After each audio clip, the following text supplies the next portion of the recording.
think we all have our own lessons. They can all be very different. It's like you are here and you have different lessons that you need to learn to help expand your soul, and you only have so much time to do it. Thought about that a lot because I'm a descendant of John Wilkes Booth, and I've always blamed him for all my problems. Come on, really? I did not know this.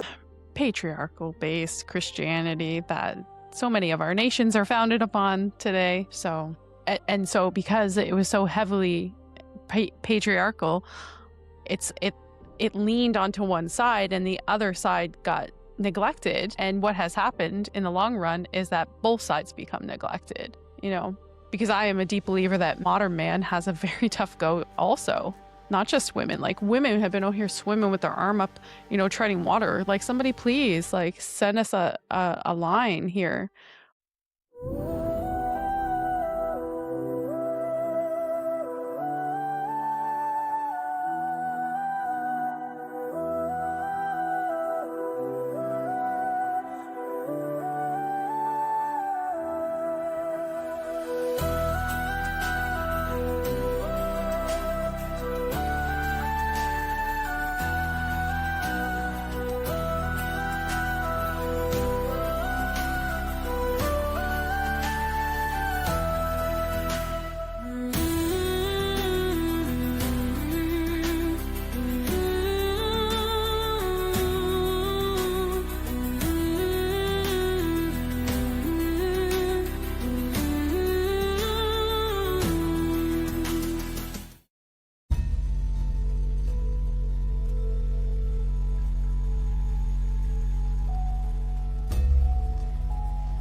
Welcome to another episode of Universe Unveiled, the podcast where we explore the mysteries that challenge our understanding of history and the universe, presented by the Institute for Natural Philosophy.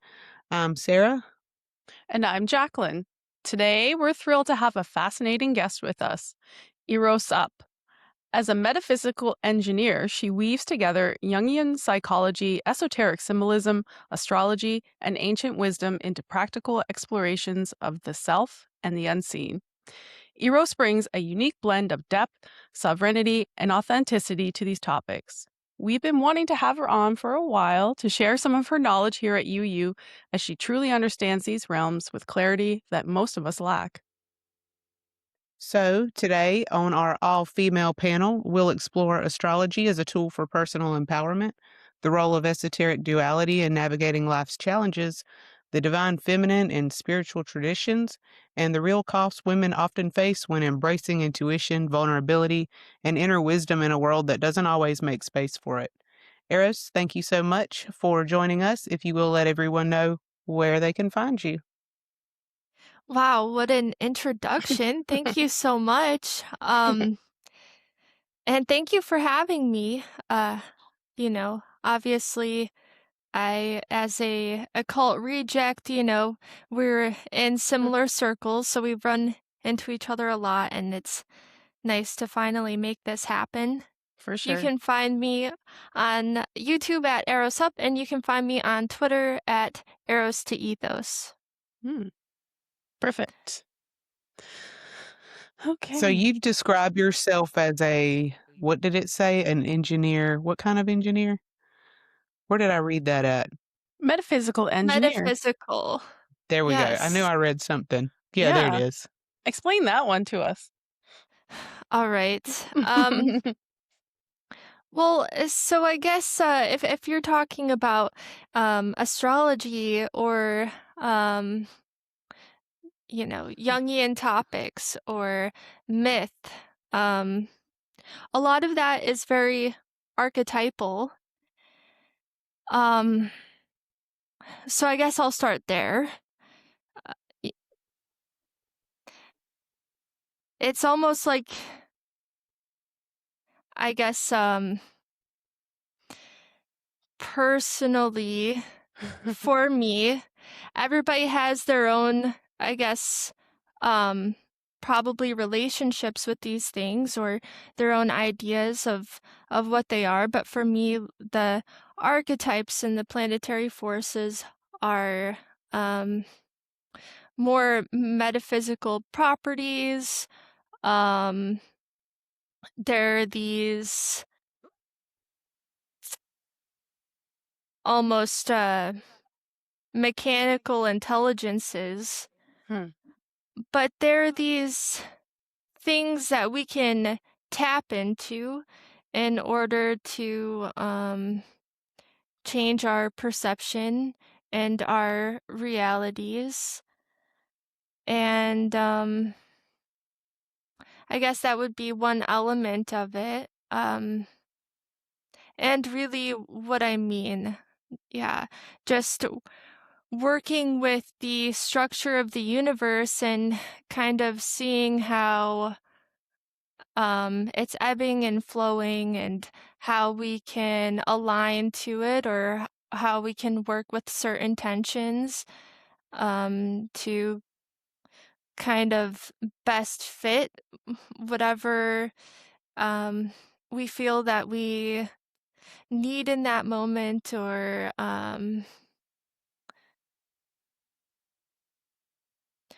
even in resolving some subconscious things and um, hopefully eventually marry the spirit and the soul together. Mm-hmm. Mm-hmm. I like that. Let's get situated here. You've referenced Jung's idea that we do not make conscious emerge. What we don't make conscious emerges later as fate. How has that concept shaped your exploration of astrology and your practices?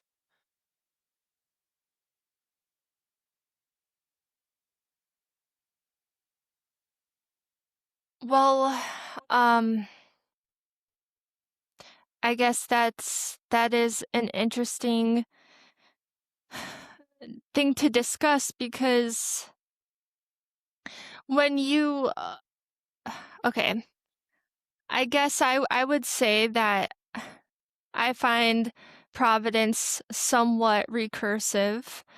Um, I think that the universe all works together almost as a single organism or living Yep. body.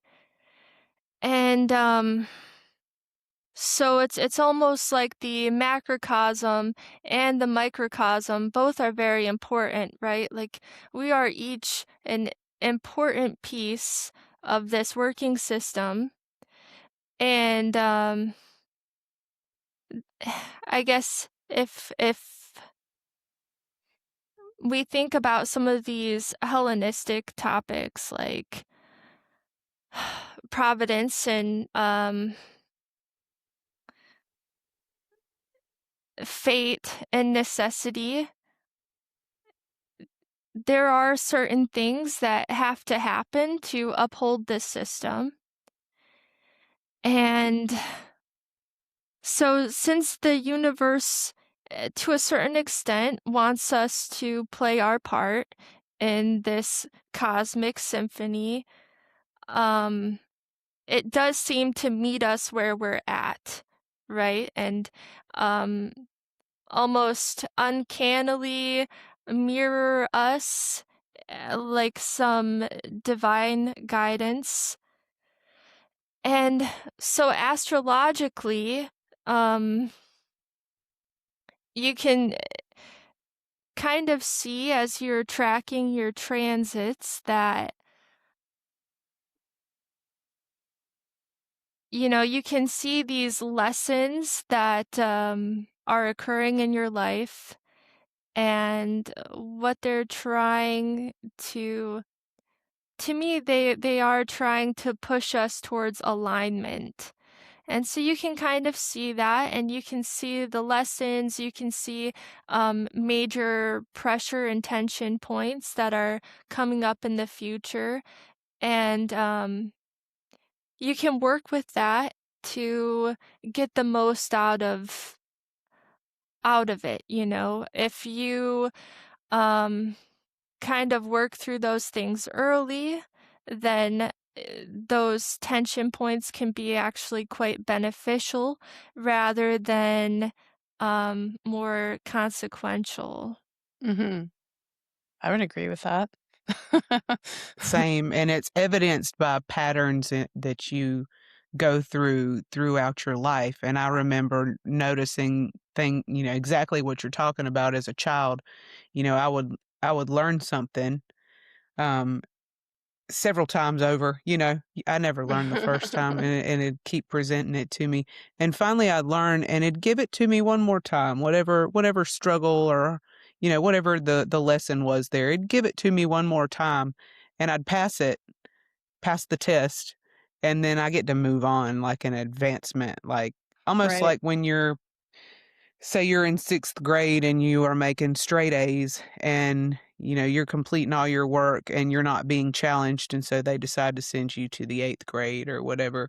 If you've already you know if you've already taken that lesson to heart and you understand it and you are putting it into practice, then there's no reason for you to go through the rest of 6th grade and 7th grade. You can just go to 8th grade.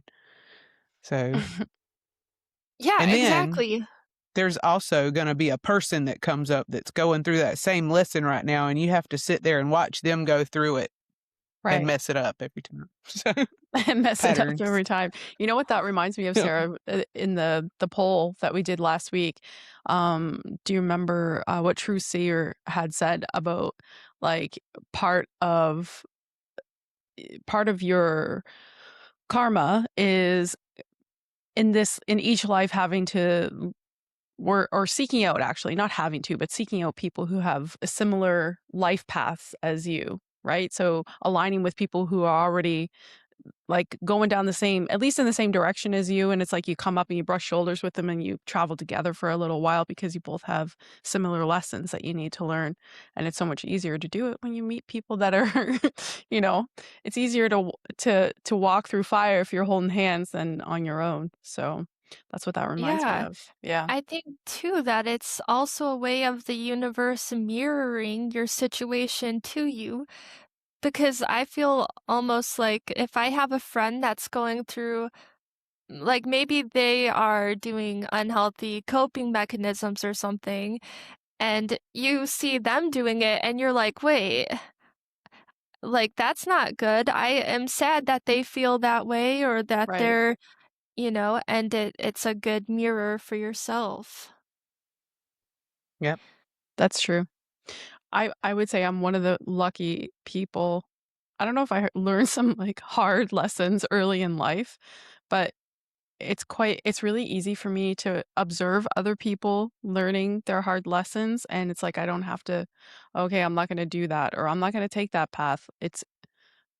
I don't think that's true for everybody, but for me, it has been true for the most part. I mean, I've certainly learned my share of lessons by doing things the hard way or making, poor choices, but it's always been easy for me to observe the mistakes of others and to, like, take on the lesson, if that makes sense. Do you know what I mean? So, I'm grateful for that. Super grateful Yeah. for that. I think we all have our own lessons. They can all be very different. Sure. I mean, everyone's soul is shaped a little bit differently, right? So, in order it's like it's like you are here and you have different lessons that you need to learn to help expand your soul, and you only have so much time to do it. The human condition, right? It's such a strange we have a strange existence. And the older I get, the more obvious that it becomes to me. Yeah, very It's interesting. definitely better well seen over time.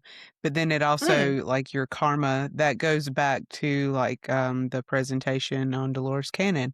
mhm, And that was how she felt about things too, that your life and the events of your life, and particularly your lessons that you would learn, depended heavily on your past lives. And maybe you were a murderer in another past life. sure, Like, sure.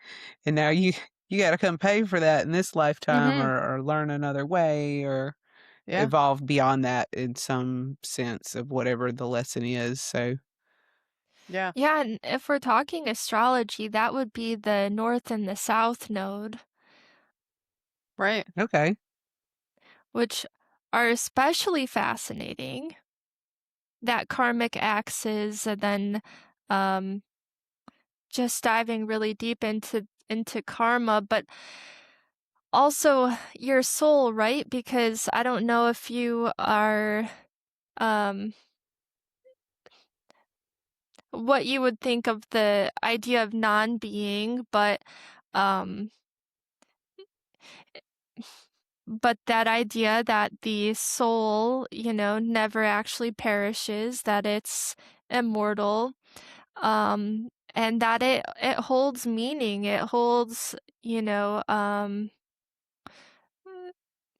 continuity through Mm. different states of existence. Mhm. Yeah. I was thinking, uh, like, do you remember what I said the other day, Sarah, about, like, how you are handed some of your karma is delivered to you at birth, like, thanks to your DNA, Yeah. right?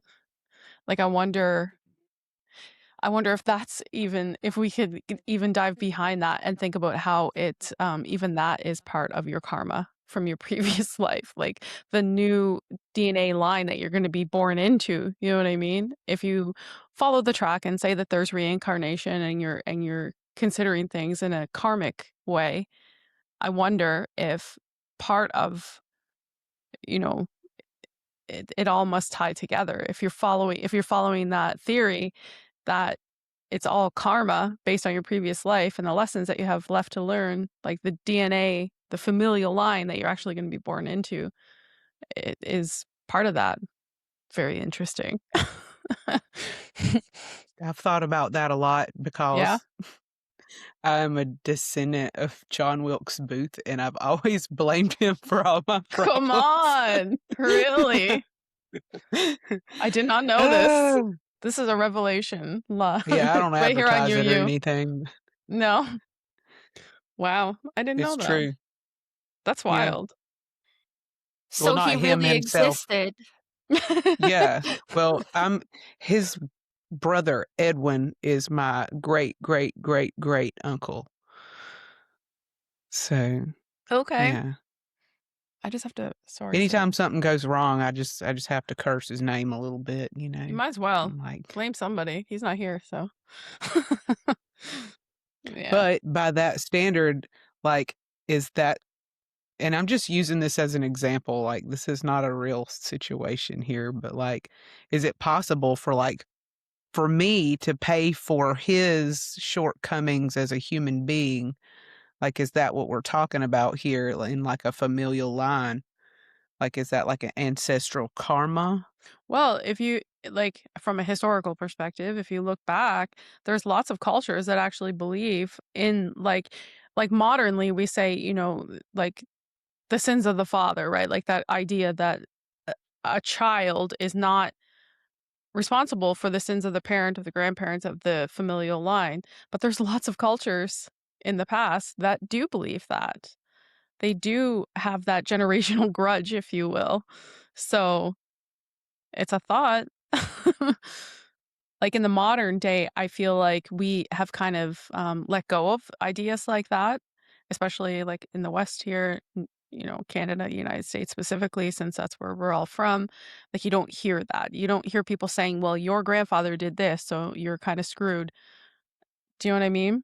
In a sense, it could be true because if it was financial, if your grandfather squandered the family's fortune, now you have to work for everything and you don't get, school paid for, house paid for, car paid for, which you may have if grandpa hadn't screwed up. So in some ways, we do pay for the sins of the father, right? And in other ways, we want to believe that that's not true. But historically speaking, it has been true. So, I feel like it is all about that continuity of meaning. I don't think that I think that's the only way that we're really tied to our ancestors. Hmm. And so I think we are quite tied to our ancestors, right? Because just think about how foundational your years are with your family and all of that ingrained meaning that you take from them. Mm-hmm.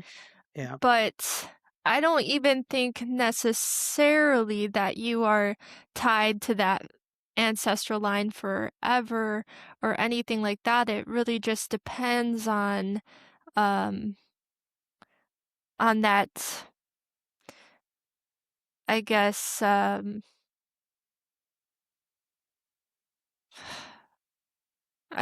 can't think of a good word for it right now, but that condensed meaning that you've created. Um, and so I think, I don't think that we are necessarily, um, like if your parent did a bad thing, for example, like I don't think that you take some of that karma on from them.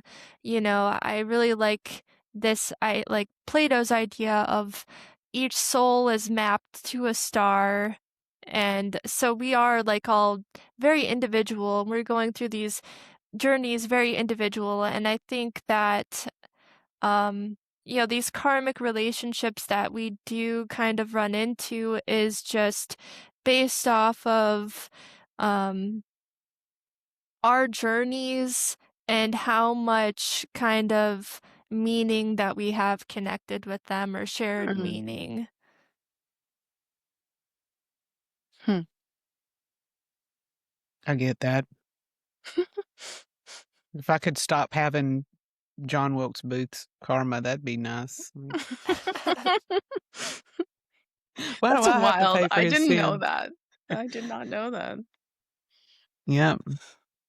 I'll tell you later how I dealt with it. I can't say that live. I Yeah, can't say please that do. on I'm very curious actually about your experiences now. Yeah, how do Well, you I clean fixed that? it, y'all. It's okay. No need to worry. Okay, okay. It's good. It's real good. It's real good. Um, so I struggle with, and we talked about this the other day, Eros. I struggle with just being able to understand astrology in the way that you do. Like I can tell when you talk about astrology that you get it and you have this fluent understanding of how it works. And I try, you know, I try, but it's so hard to to retain all of it. How do you keep it straight? Like what's the formula here? Like Well, what's the best way to learn? I think following your transits and maybe the transits of those that are close to you, that your loved ones, um, and also studying myth, Hmm.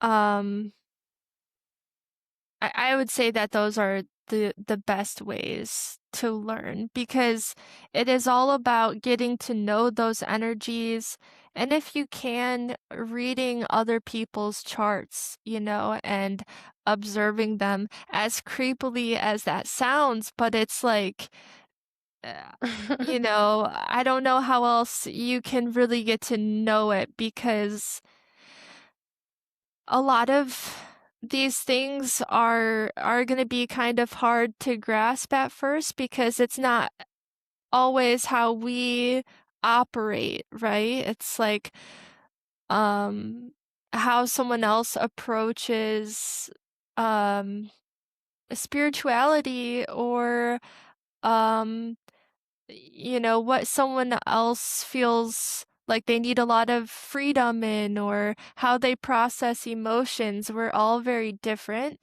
and it can be sometimes hard to conceptualize, like especially if there's a lot of aspects going on that are making it confusing. Like if you have someone's Venus and it's conjunct like Uranus and it's also conjunct um Neptune or something, it's like, wait, those What are does it all that's very mean? Yeah. right. Sarah, I volunteer The for only you to creepily follow my astrology. Oh, I will. She I will. mean, how else are you supposed to like identify? Essentially, what we're looking for is an archetype. Like Yeah. that's how you would do it is by pattern recognition, Mhm. I would think. And I've used AI to try and help me sort it out. I'm Mm. a visual learner, really like almost to a fault. I could build the pyramids, I feel like, if I had a good visual. But if you try to explain to me how to do it, I'm gonna just zone out most of the time. So True. it's Yeah. been very difficult, but AI actually has been helpful as long as you don't get it to like interpret anything or just stick to the facts. What does this, and this instead of trying to get Grok to be a fortune teller or whatever. Yeah, I think honestly ChatGPT isn't too bad. I think what's kind of probably the most difficult thing about astrology is, you know, one part of your chart could say this, and then another part of the chart could like contradict it, and I think Yes. that's what gets a lot of people, but you can't compartmentalize astrology. It's a system that all works together and you have to keep it all in mind. And I think that's where AI would get it wrong. So Mm. I feel like you can definitely ask it very specific questions, but keep in mind that it compartmentalizes. It's not good at holding an entire system. Like, it's not going to go very deep. Like, you can only ask it to generalize or very specific questions, but it's not going to Yeah. be able to do both. Right. Yeah, that's very true. Yeah, Mm. the only reason I started trying to understand astrology, I grew up in a Christian home. Like you were saying down here is the Bible Belt. It really is. And I mean, we tell kids at 4 years old that if they don't listen to their parents, they're going to hell and they're going to burn in a lake of fire. I mean, My goodness. yeah, when you look at it backwards, it's just why are we doing that? But I Mhm. never and I wasn't like a holy roller either. Like I was one of the rebels. I was like, yeah, I don't I don't know how I feel about that. But I like I believe what I see and like with my migraines that I get really bad. Like when COVID happened, I got a telescope because we couldn't go anywhere or do anything, right? And I needed something that I could do at home. I bought a telescope and what do you want to do? You want to look at the moon. So, Mm. I'm waiting, the full moon rolls around. I've got my telescope. I'm going to take it out. The full moon rolls around, so does a migraine. Okay, no big deal. We'll do it next month. Full moon comes around, so does another migraine. This happened 4 times before I was just like, the full moon is making this happen. That is proof that planets can affect us on a physical level. And so that's what started this whole whirlwind of like, shit, astrology's real. Like, so yeah, My it's first been a thought whirl. is to ask if you're an Aries moon. Nope. Leo moon, No. Mm. Aquarius sun, How do you Taurus know rising. the moon and sun? Talk to me like I'm 5 years old here. I Googled it. Okay. So what's the determination? Like, how is that determined? So it's by your birth information. So where Mhm. you were born, on what date and what time, Okay. that's gonna determine all of those things. So Hmm. you're a Pisces sun, Jacqueline. The sun was in Pisces when you were born. We Yeah, typically yeah. just say, I'm an Aquarius. That means the Yeah, sun, yeah. or yeah, you know what I'm Okay. saying. Indeed. It was in Aquarius when I was born. Okay. So you also have a moon sign and a rising sign. Mm. Yes.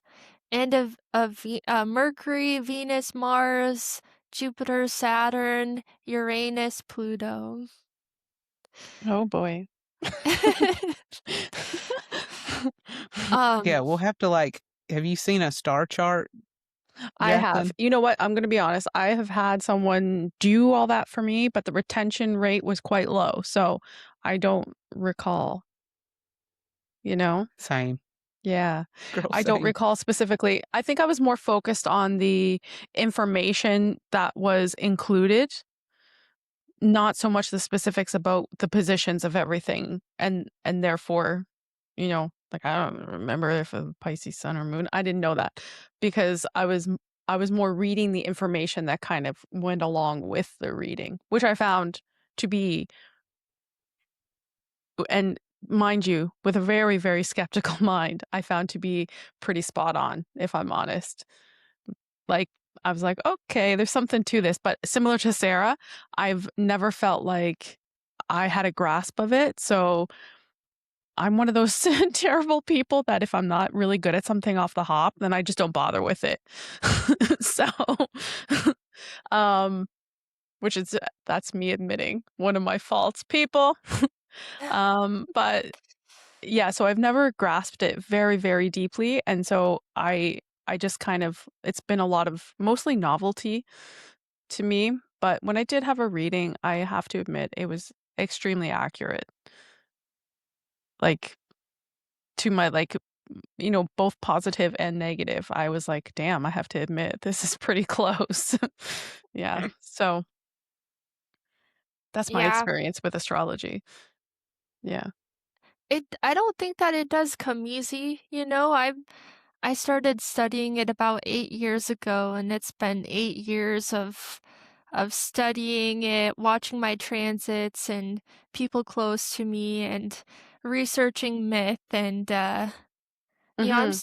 I'm still learning. It's so rich. There's so much learning to be had and yeah, it's a beautiful thing. I wonder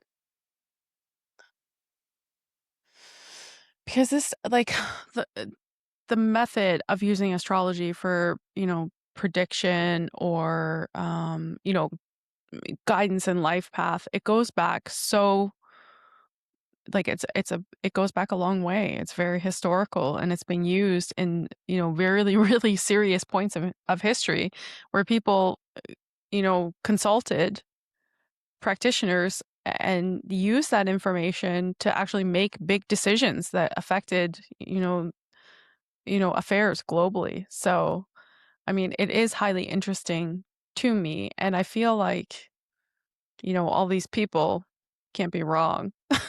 You know what I mean? Like, I just feel like, would you admit that there are a lot of people out there that give it a bad name?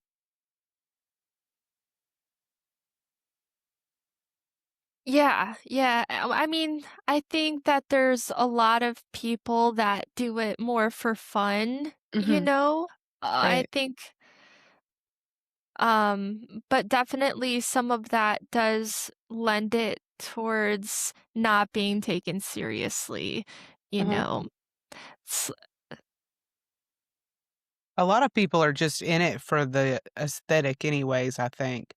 They've made it an identity and they basically that's what the cool kids are doing. Um, so that's been rough this spiritual awakening season. I mean, I see a lot of it as like, pop astrology and um a lot of that seems to be um memes and mm, making fun of different signs, like Hmm. which is alienating, but it's also very generalized and um I don't know, it's ridiculous to make generalizations about anything really, astrologically. I mean, you can make some generalizations, but to make negative ones is just silly because there are um, positive uh, representations of a sign and negative ones, like it can show up either way. Mm-hmm. Yeah. But some of it is definitely negative, and I think that if you just have people kind of sending around like these generalized things, um, it's going to turn a lot of people off of it because they're going to be like, oh, I don't resonate with that, so it probably isn't real. Or like I knew someone who was a Gemini sun and they weren't like that, so it must not be real. And it does a lot of invalidating because yeah, you have to consider the entire system. And I think a lot of people do use it for like boosting up their own ego or Hmm. um just a way of uh, gossiping or I don't know how you would really explain it. And then, I would say a lot of it too, I think it's kind of unethical how some astrologers do a lot of fear mongering, Mm-hmm. like Yeah. oh, Capricorn moon, worst moon in the world, everything's gonna change. It's like, okay, the moon goes into Capricorn every single month, Oh, yes. Yeah. Yeah. This is the worst one, though. I also see a lot of people who, like Sarah said, like it's the aesthetic. So it goes with like this particular subset of culture that is very pervasive online in different, especially social platforms. Um, but people use astrology as like an excuse for their shitty behavior sometimes, which I find very off-putting. Like, oh, okay, so It's that's okay. how. I'm an asparagus. Right? So that's how you got away with acting like that because you're a Cancer. Okay. Like it doesn't I think that single aspect is the thing that has turned me off the most. Like this like, oh girl, this is why I'm this way, and, like I just find that so, I don't know, very basic, and I don't think that it does anything to add to the validity of the practice, which I think is like a long, like I said, a long-standing historical and very deeply meaningful practice. And so, yeah, I'd like to be Yeah. schooled. I need to know. Yeah, Well, and if you notice maybe a negative trait about yourself and you're linking it to like your Cancer sun or something, then right. maybe, research what's a positive representation of this. Like, what Sure. is the highest, best representation of this sign? And how can I change myself to Mhm. become that? You could do that. That's probably a better path than to Yeah. use it to justify your behavior. Right. But I really dislike the fear mongering because it's just so they're doing it for clicks, they're doing it for Mhm. money, and it is this they're instilling fear into people, and it is also like a way of I don't know, but it's like, are you trying to make people dependent on you? Like you're making them feel fear, and then you're like making them like, oh, this bad thing is gonna happen. I need their advice. Yes. And that's very insidious. Like astrology should never be making people fear or making people um like you shouldn't be scared of upcoming transits, and you shouldn't look at your chart and feel like, oh, I'm doomed or anything like that. It should all be about empowering ourselves and, trying to brainstorm like how we can best approach things. and how we can be positive through it all. I don't know. Yeah, like more self-discovery. Like I just find it, like you mentioned, like people fear-mongering, but I see people that I would consider of level mind and head retweeting, if you will, or like reposting the posts of certain people who are into this, like as if that person is literally an oracle and like they're telling the future, and it just, I find that so bizarre, and it's so disingenuous for somebody to basically like amass an army following around them and start dispensing things like it's actual wisdom or future telling. I just find that so strange, and that really goes against the core of my being. Like I have high intuition, but I am also a fact-based person. So it's difficult for me because I think part of me wonders sometimes, like, are they onto something? Like, you know what I mean? But it's hard for me to just say, oh, so and so said this, so I'm gonna I'm gonna change the direction of my life because this person said so. It's just so bizarre to me. And I think that I don't know. Like I just think that's like it's a terrible thing to do to another human being, especially if you're doing it for subscriptions or taking money. That's awful. That's really awful. Yeah. And it's also like um as a divination tool, is it the best divination tool? Can you use it to say this is exactly what's going to happen? I don't think that you can. I think you can only see what forces are active, where there's Mhm. tension, where there's flow, um, and like certain themes that will show up, but you can't know exactly how that causality is going to come into your life. Mhm. And also when it comes to these like generalizing posts about like, oh, Saturn and Neptune conjunct, it's these big crazy things are going to happen. Um, it is so individually based, like it really is going to depend on what aspects those planets are making to your natal planets, Mhm. like uh, while the Saturn Neptune conjunction could be negative for some, it could be very positive for others. Is there some, historical references that we can look back on and kind of take some notes? Like, it does correlate with these certain events and dissolvings of structure for sure, but it's also like a very slow moving thing. It's not really an abrupt event kind of thing, and I don't think that any of those dissolving of structures are going to shock us or y- you know Mhm.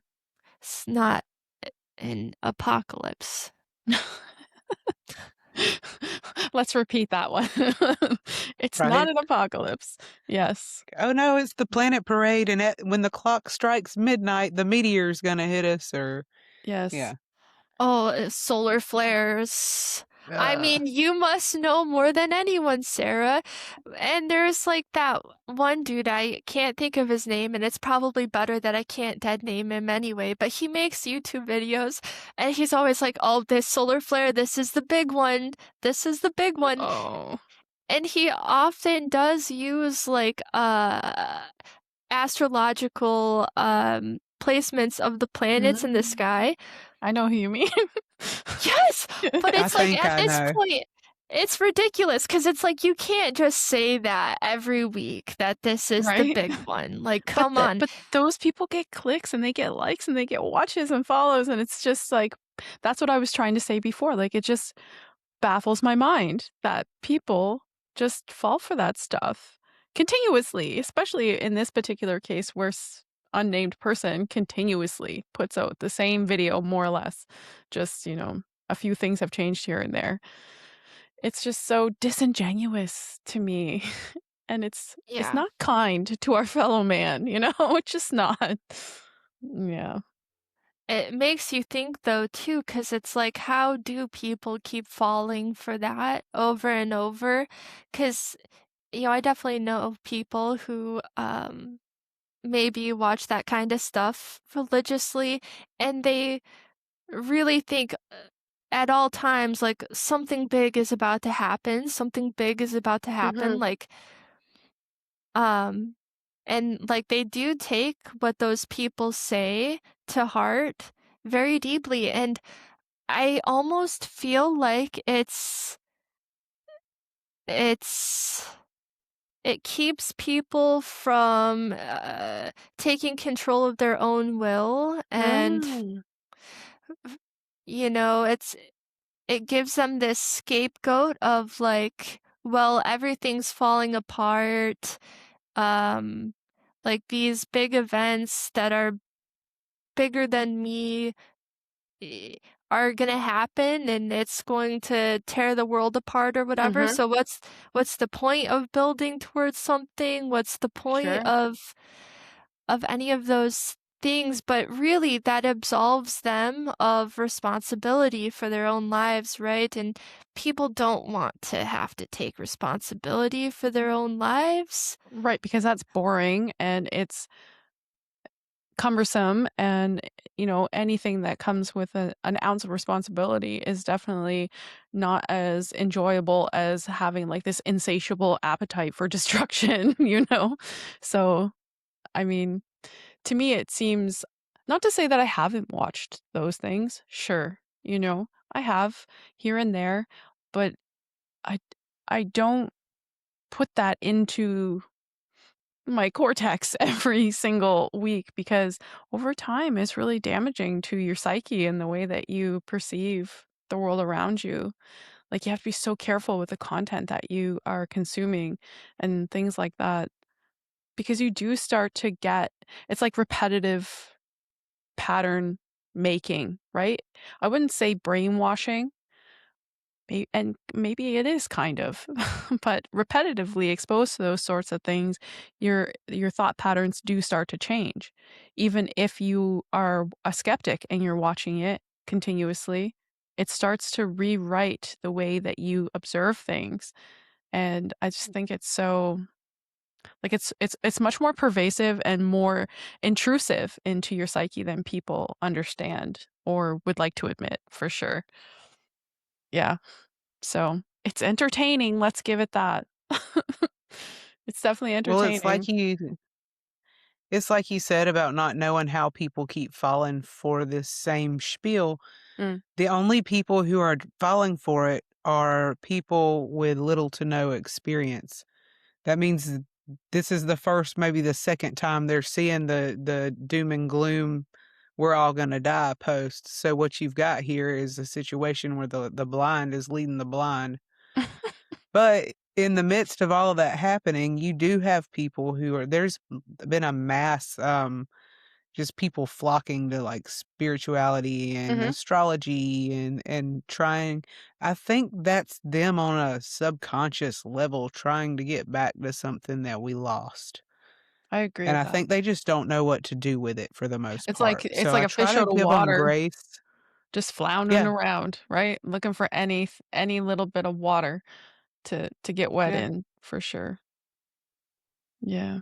yeah, I try to give them grace. Bless your heart, girl. bless it. Bless it. Um, Well, I was yeah. them once, I Sure, was them. sure, sure. Well, and that's maybe a big part of it too, where it's like,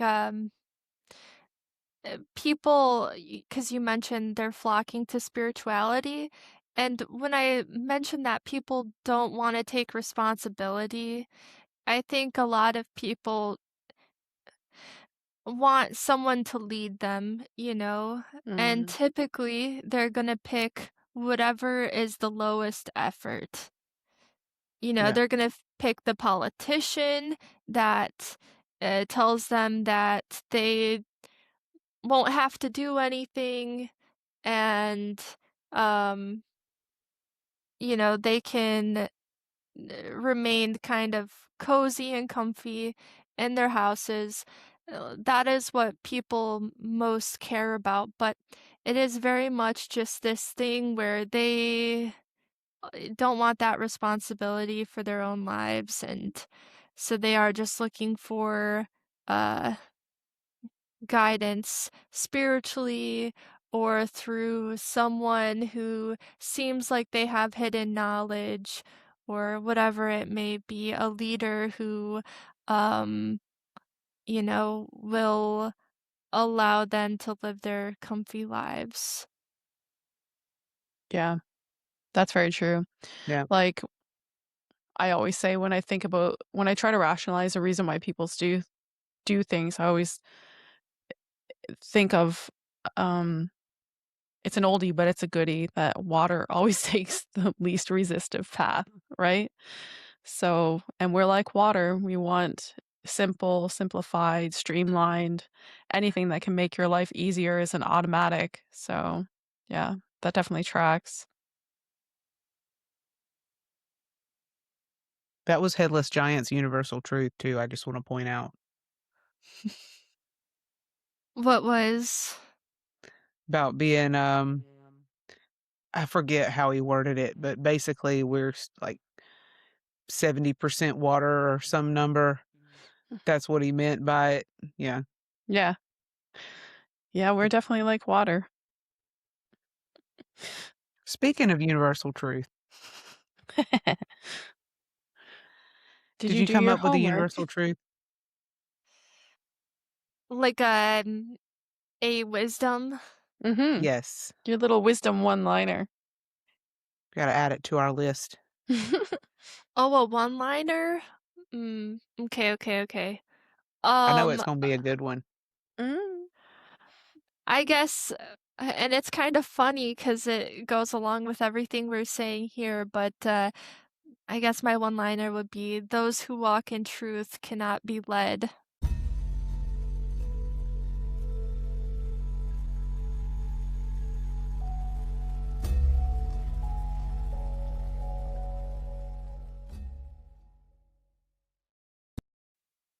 Mm. That's We a gotta move very that one to the top of the that's a list. very good one. I like that one a lot. Yeah, We'll just that's a use great that as a one. slogan. Yeah. I don't know. What are we on page 3 now, Sarah? 2 or 3? 2 or 3? We gotta be 3, on I page think. 3. Yeah, page Yeah. 3. That's But so the fun that list you is guys do that. Yeah.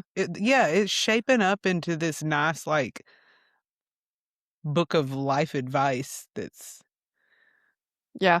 like, go-to one-liners that you can use to get you through, and there's, like, a theme we're noticing that they all have a theme.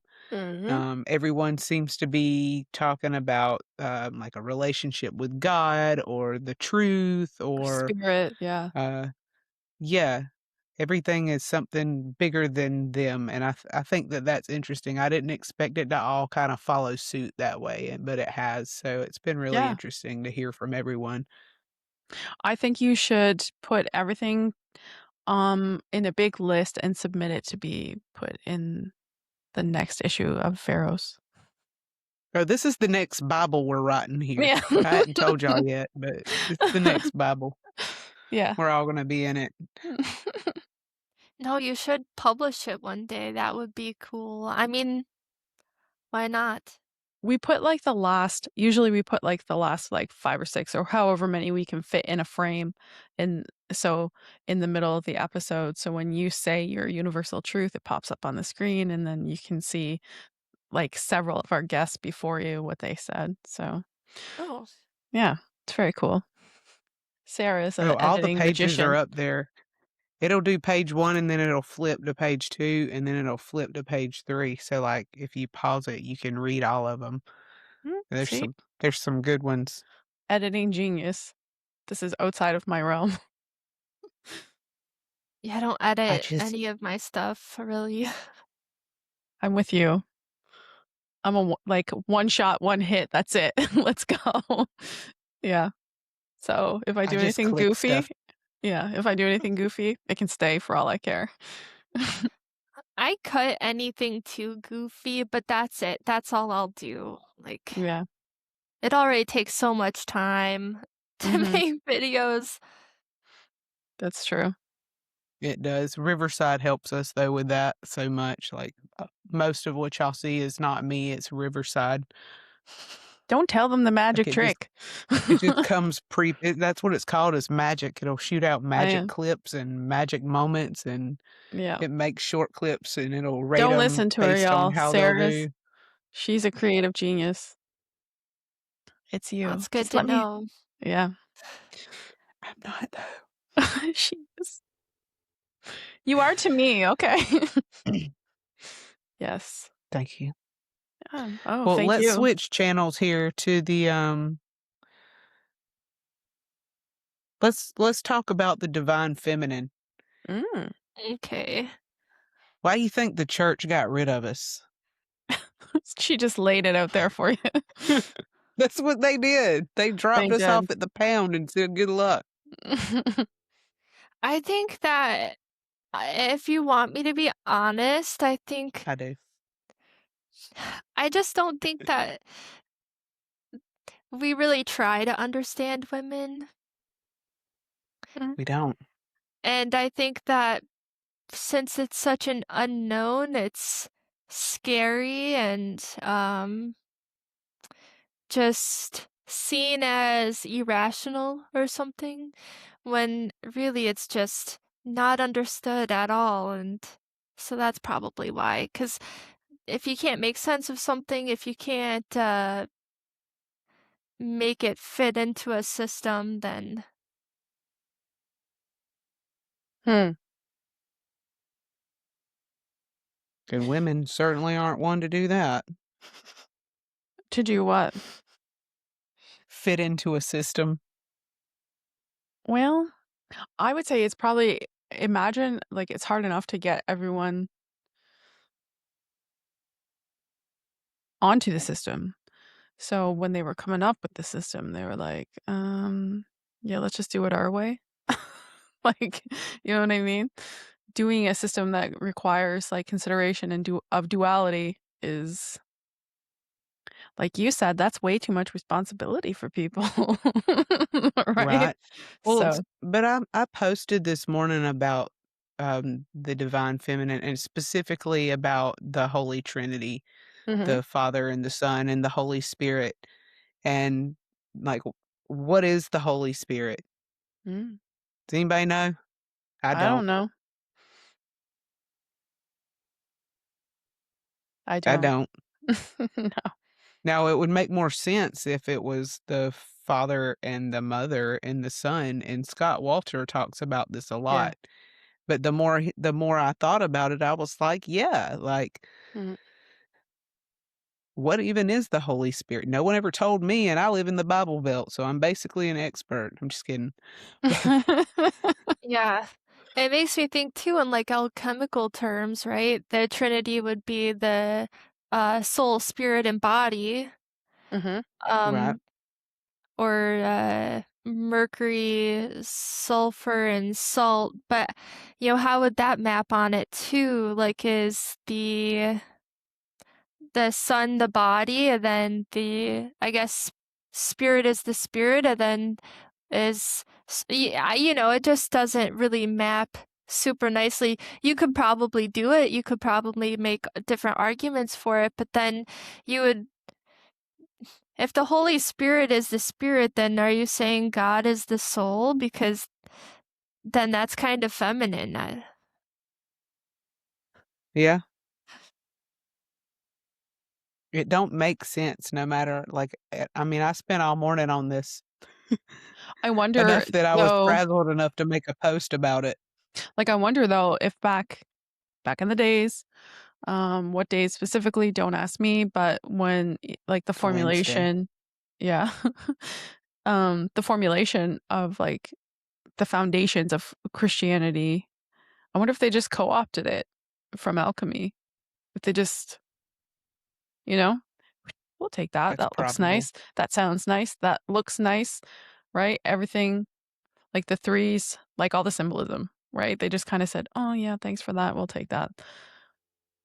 I think that they have said that the Trinity does come from Plotinus. Okay. Um so it would be really the one, the nous, and the world soul. Okay. So I believe that they did map it from that idea. Um Just because it was mapping season for them. They were taking lots of little bits and pieces from all like the old world and the spiritual beliefs and the practices. And so, I mean, maybe they didn't even know what it meant necessarily at the time. Who knows?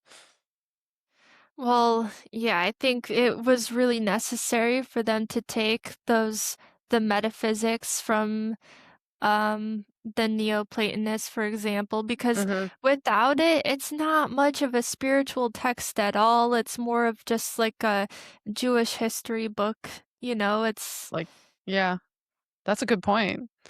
Like, at Yeah. best, like, read between the lines for guidance, but yeah. Yes. A Jewish they, history book.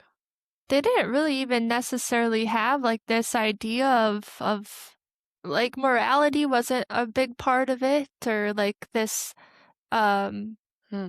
idea of like good and evil,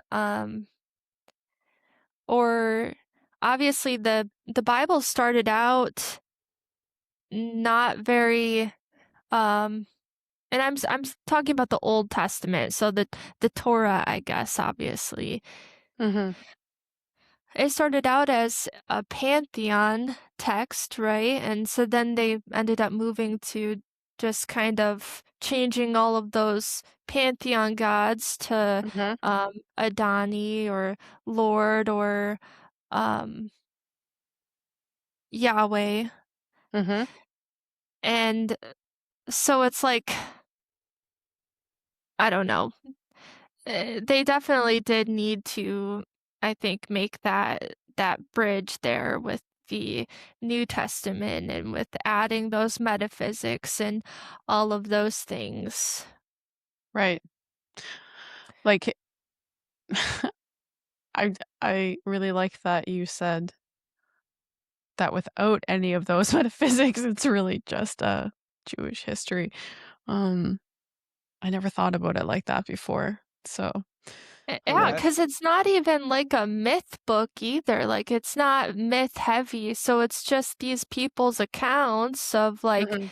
maybe interacting with one of the Canaanite gods, or Mhm. like some of the like war history, Yes. or whatever. It's very just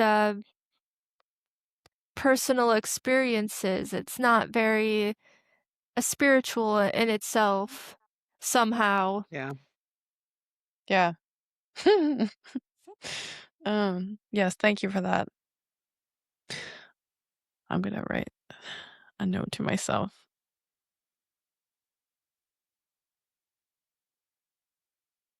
Yes, but if we're talking about the divine feminine, um, I guess what do you guys think about when you think of the divine feminine? Well, most of what I know is, from a singular place, other than what I've explored on my own. But what's messed up about it is that that's what I have to do is go explore it on my own. Women they couldn't lead the church, they couldn't be priests or pastors or whatever. If we did spiritual things, they burn us at the stake or, accused us of witchcraft or what have you. We've never been allowed to have a spiritual perspective really on our own. So True. For that's what I me find interesting. for me, it's mostly like it becomes like this big jumbled thought, honestly, because I equate it with duality, because I think it's important to remember that there is, feminine and masculine. Like, not one should not supersede the other, and they both kind of trail into each other and away from each other at the same time. So the concept for me is um it's very circular. So my thoughts about the divine feminine lead into my thoughts about the divine masculine, and without the other there isn't each other. Do you know what I mean? And so when you can pin down one thing about the divine masculine, the exact it has a counterpart on the feminine side. Like, so all of my thoughts about it are pretty, it's very circular for me. It's very dependent on its relationship to its counterpart, I guess. Like, they have divine feminine has its own aspects, of course, which are um obviously separate and different than the masculine, but you don't have them without each other. That's the thought that always is in my mind when I think about it. It's That's a very good point. yeah, it's very much a concept for me that's always like expanding and changing. And I've thought about, modern day, I've thought about the roles of male and female, and, societal pressure and cultural pressure, and, all the different ways that our views on the male role, the female role, and, you know, where we are today. Yes. And so I've thought That's about that a lot. maddening. Yeah, it is maddening. It is maddening.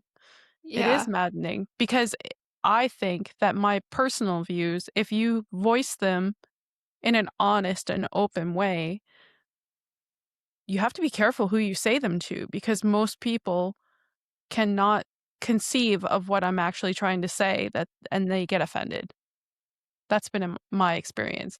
So if I'm fully honest, I haven't spoken about it with very many people, in my social circles, because the thoughts that other people have about what divine feminine and what feminine and or female and male means today have become so convoluted and confused and flipped and turned around and broken down, and like our early and mid-century destruction of male and female, just in our close history, has nothing on what we have done to it since the early 2000s.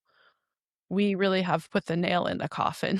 So, like, Oh, yeah. anyone who wants to embody their divine feminine or their divine masculine this moment in time, like, you could be executed. They'll just destroy you. And that's like a terrible, frightening thought for me. I hate that. I hate that very much, because um, each of us, male and female, can be in present culture, and what we want to be, I think, with every single person is two different things. Yeah. Yeah. It's actually, I have pretty heated opinions about it that I don't often get to speak about, but she's a loaded question for me. Yeah. No, I think for everyone though. Mhm. There's no And I think simple answer. well, I think similarly to you, when I think of masculine and feminine, I think of the sun and the moon and the Mhm. lunar and the solar. You Mhm. know, that's been the best way for me to really think about it. And I feel like I've come to understand that the feminine is so misunderstood. And there's such a limited view of it, even in spiritual circles and spiritual texts, I would say. Um, that almost, you know, it might equate like solar with order, lunar with chaos, or uh solar with this action and feminine with wisdom. I don't necessarily disagree with either of those, but I will say that the lunar is just way more rich than we give it credit for. And Mhm. so I guess to me, the feminine is associated with the moon, and a lot of people, I think, just think chaos. But let's really think about the moon, right? The moon regulates hormone cycles, it regulates the tides, it regulates agriculture. Like a lot of Mhm. people will follow the moon phases for agriculture. So it is actually regulating nature. Um, in a similar way, so the solar and the lunar are both doing some sort of regulation. Which is the Um, opposite of chaos. right. Yeah. Yeah. And it is regulating that it's regulating nature, which is to me what is chaotic. Mm. And the lunar is also associated with water and memory and karma, Mhm. which would make sense, right? And the soul, whereas the sun is associated with spirit.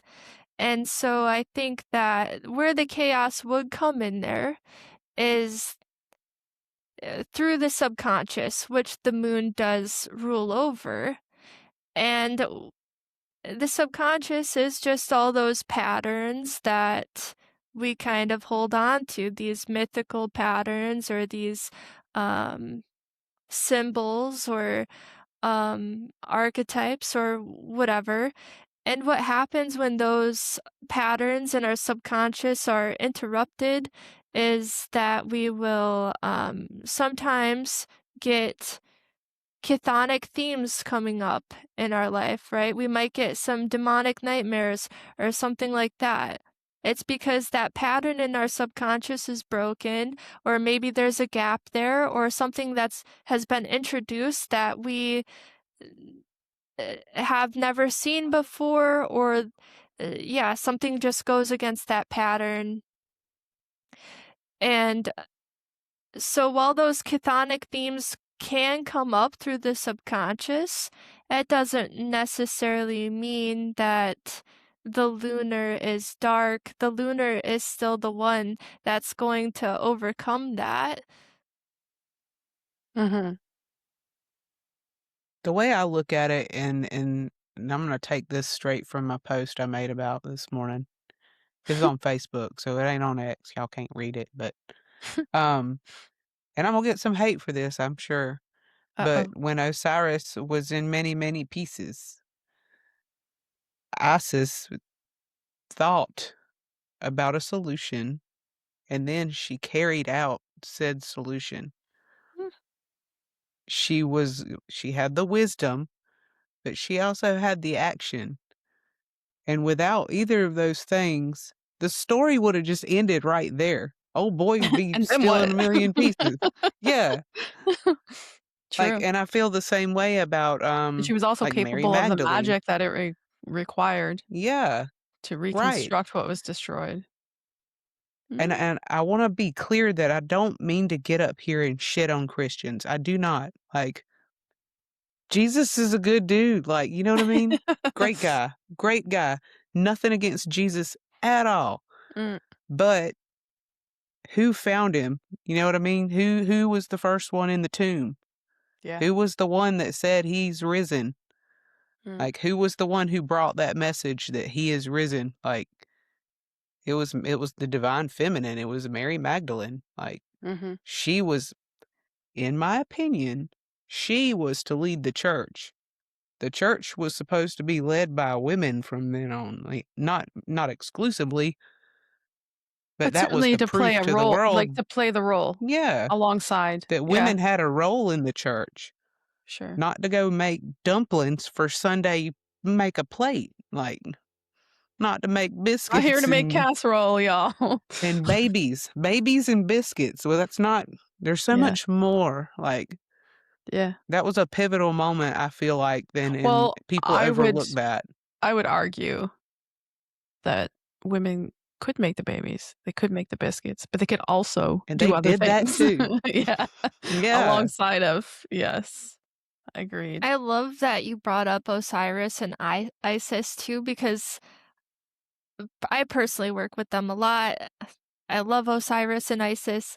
I associate Osiris with the moon, actually, and Mm. his cutting up in 14 pieces is the waning cycle of the moon, where chaos is slowly kind of taking power because um you don't have uh the solar light kind of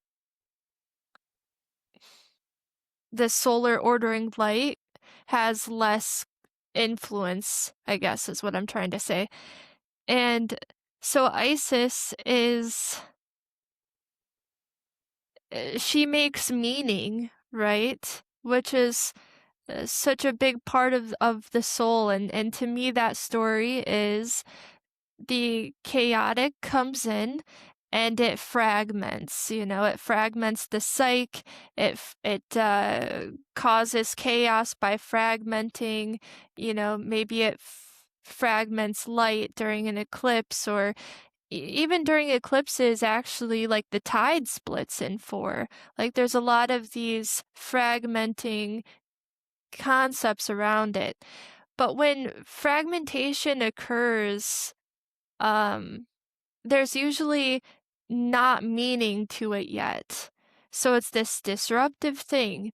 And what Isis does is she takes that fragmented thing and she brings meaning to it and finds a place for Mm. it. And to me, that's like a big part of that Osiris story is she brings him back together, and he is no longer what he was before. He is now different. He does come back with a different meaning to him. And with the soul kind of holds that meaning through different existences or phases of existence. Um and and so that's a big part of the feminine is that meaning making. Meaning making. That's good. I like that. Hmm. Gotta put that on a shirt. Yeah. Meaning But maker. I like I like the way that will fit into the way I think about it. but these rigid gender rules, I don't think they really make anyone much happy. Like, let's be Nope. honest. And you have to wonder, like, how much does the duality really, how important really is it?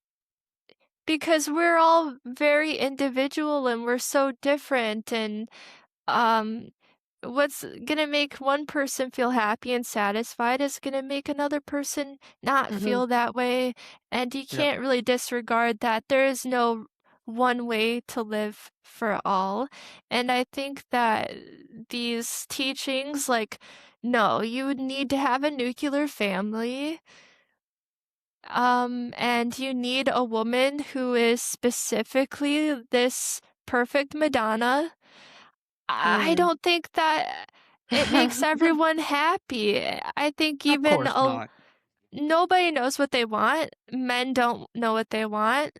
Women don't. I would say just in general, most Mhm. don't know what they want.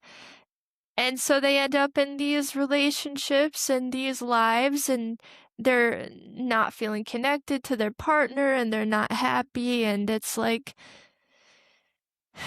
yeah, because maybe even though they told you that's what you wanted, maybe that actually wasn't right for you, and Sure. maybe you're suffering needlessly and you're beating yourself up and you're trying to force yourself into a place where you don't really fit, and there's actually nothing wrong with you and there's nothing wrong with your partner either.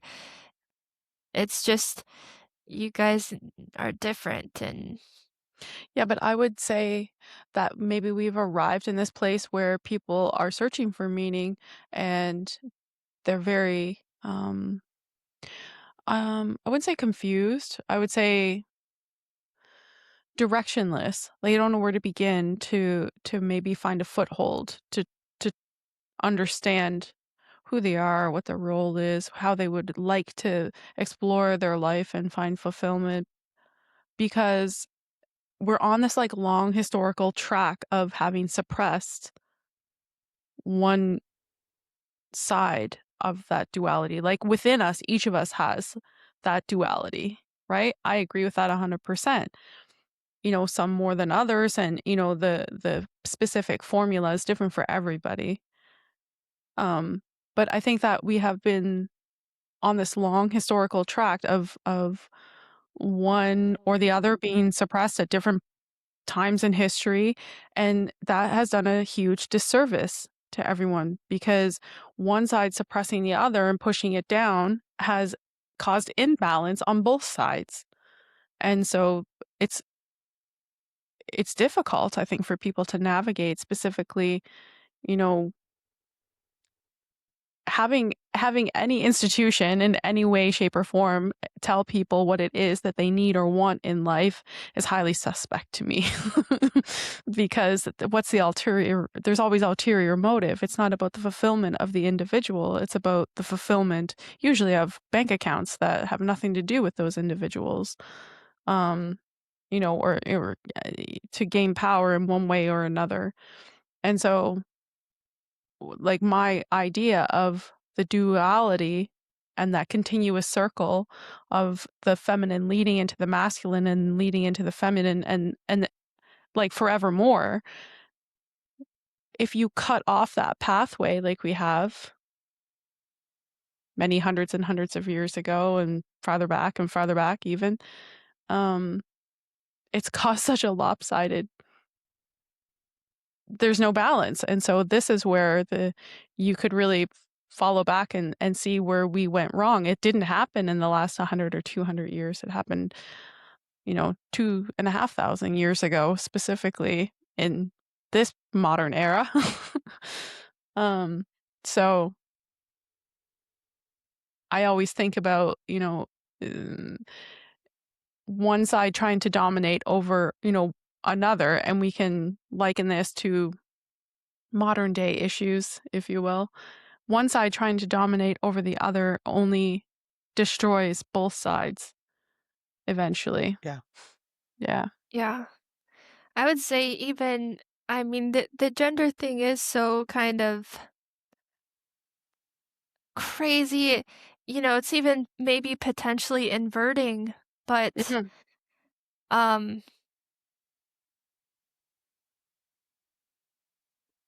I actually forgot what I was gonna say. Oh, no, I remember.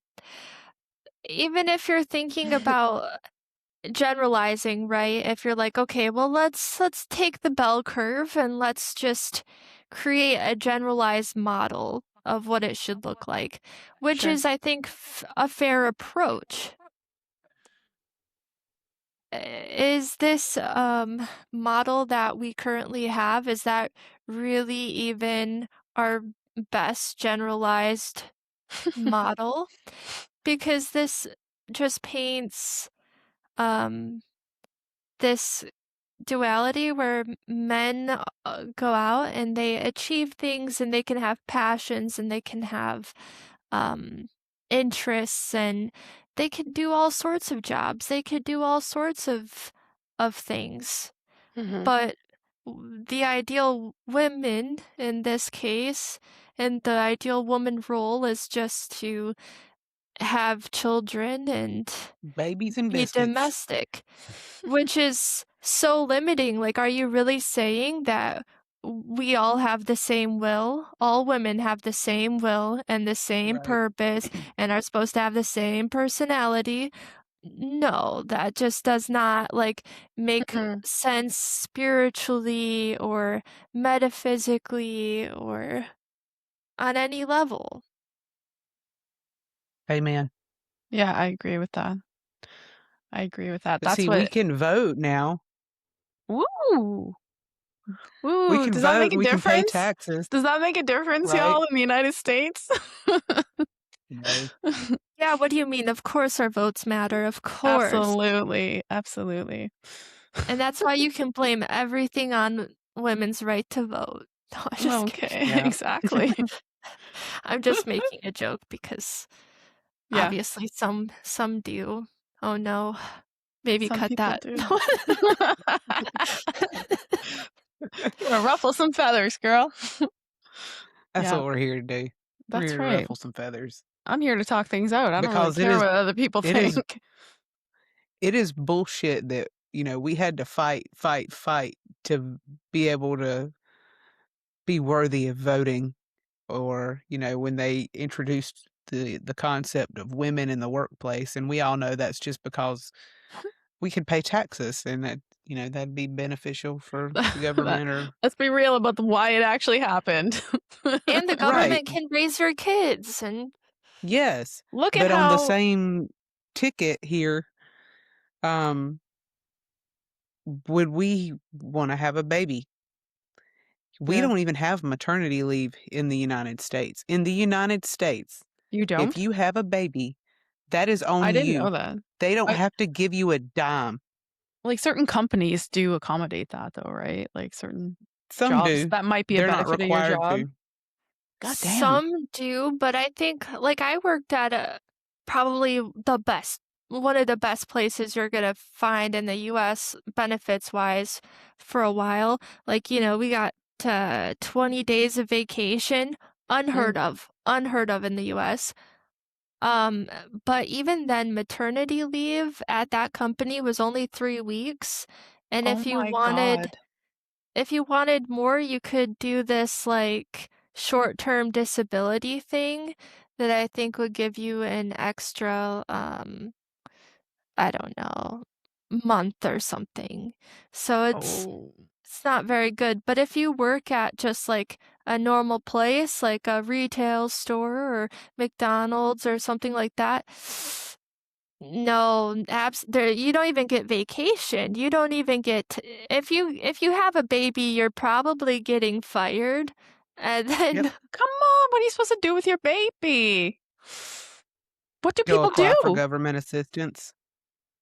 some people brag about having a baby and then going to work the next day, which is like That's just like a weird flex. Like that is like, I am the perfect corporate citizen. Okay. Stay home with your No, I freaking was in baby. labor at work. Like, Stop it. Stop in it. labor at work, which Stop it. I didn't wanna be at home anyways. Like, I was too excited, and I had a lot of stuff going on, and See, I here's needed to like distract myself, but I this is should have had a choice. yeah. Okay, so this is a perfect opportunity for me to demonstrate the difference. I know that y'all down in the South have a lot of cool stuff going on for you compared to Canada, but in Canada, Not for women. highly social here, right? Like borderline in many instances that you could say like too social. Um, in Canada, you get a year off. Your pay is reduced, but you will get it's like 60 or 65% of your pay. And there's also options to share the parental leave with your spouse or your significant other, if you will. And I'm pretty sure in some cases, especially if your child has special needs or there's some reason that you can both, like, say, it depends on where you work because socially, like the social structure allows for that, the 1 year off. Like that's the law in Canada, but some companies you might even be able to extend that. And if you are having a difficult pregnancy, you can go off on sick leave, which is an additional 16 weeks. So say you hit like your second trimester and you are having a rough go of it, you can get your doc to put you off for sick leave, so that'll carry you through 16 weeks and then you can start your maternity leave. Do you know what I mean? So you don't have to go to work being so pregnant and very sick or, having complications. So sometimes when the Americans shit on Canada for being so social, sometimes like we have socialized healthcare. So that's a that's a small benefit. I don't often agree with Canadian policy and politics, but some things like that, that's a stark difference between socialized and non-socialized healthcare. Yeah, Yeah. I feel like I do pay extorted amounts of tax for that privilege of taking the time off, but yeah. I mean, if you needed it, you would certainly want the option, right? Yeah. yeah, America is just full Darwinist, you know? I Yeah. mean, that's how I see it. Throw them to the wolves and see how they do. It is. And they're Yeah. like, the birth rate is falling. I can't figure We out can't figure why. out why. Well, to be fair, it is in Canada as well. And for what reason, right? You'd think that something like that might lend a hand in that statistic, but it doesn't. We're also Canada's like the most expensive place in the world to live right now, so there's that. I don't know. Could be a factor. It's In the definitely a factor. US, the first-time home buyer statistic right now is 40. Oh my Average first-time home buyer. So it's like, I'm sorry, I don't know how many people really want to have a baby in an apartment. sure. I don't really want my neighbors to have babies, honestly. Right. Like, I don't like, you guys consented to this. I don't wanna have to be up at 3 Right. AM. That's right. Yeah. Yeah, for sure. Well, if you go back to like the 50s or like post World War II, the average home buyer was like 20, 21 or something, 22. Probably like, I don't know that for sure, so I'm just guesstimating, but it's definitely like 22 to 30 for sure. For sure. And some people even younger, probably, you know. If a house costs $7,000, I might consider buying one. But in Canada, if you want a house, it's going to be a literal shithole. It's going to cost you like 750,000 to start. Yeah. You can get a condo, so like a glorified apartment for like the mid 400s where I live. It's insane. Yeah. And they did it Yeah. back in the day as like the manager of a supermarket or something like Yeah. it wasn't like a trade or a college degree Well, job that you like need a two degree for. people, like back in the 50s and 60s, if it was just one income, Yep. A right? factory Maybe worker could own a house. that's right, a Yeah. factory worker. And, maybe before the wife had a child, she got an education, maybe worked a part-time job to keep her busy. Like Probably not. I wish I needed to look for a part-time job just to keep me up, just to keep me busy. I can only make so many little Right. sandwiches in a week, you know? That would be Right? Working awesome. for fun? Yes. Just for social reasons. Yeah. That's like a world I can't even fathom. So wild. Yeah. Well, women weren't allowed to have, I don't think bank accounts until I I think don't you know. could if Don't your quote husband gave permission, right? Like so he would sign off or before be the 70s? maybe, I don't know, you would have access to the accounts because most of the women ran the financial, like the budgeting of the house, right? But you're probably right. The bank account was in the man's name. And they didn't have bank cards back then. You had to write a check. Right. It was probably just harder to kind of, um for women to make income back then and stuff like that.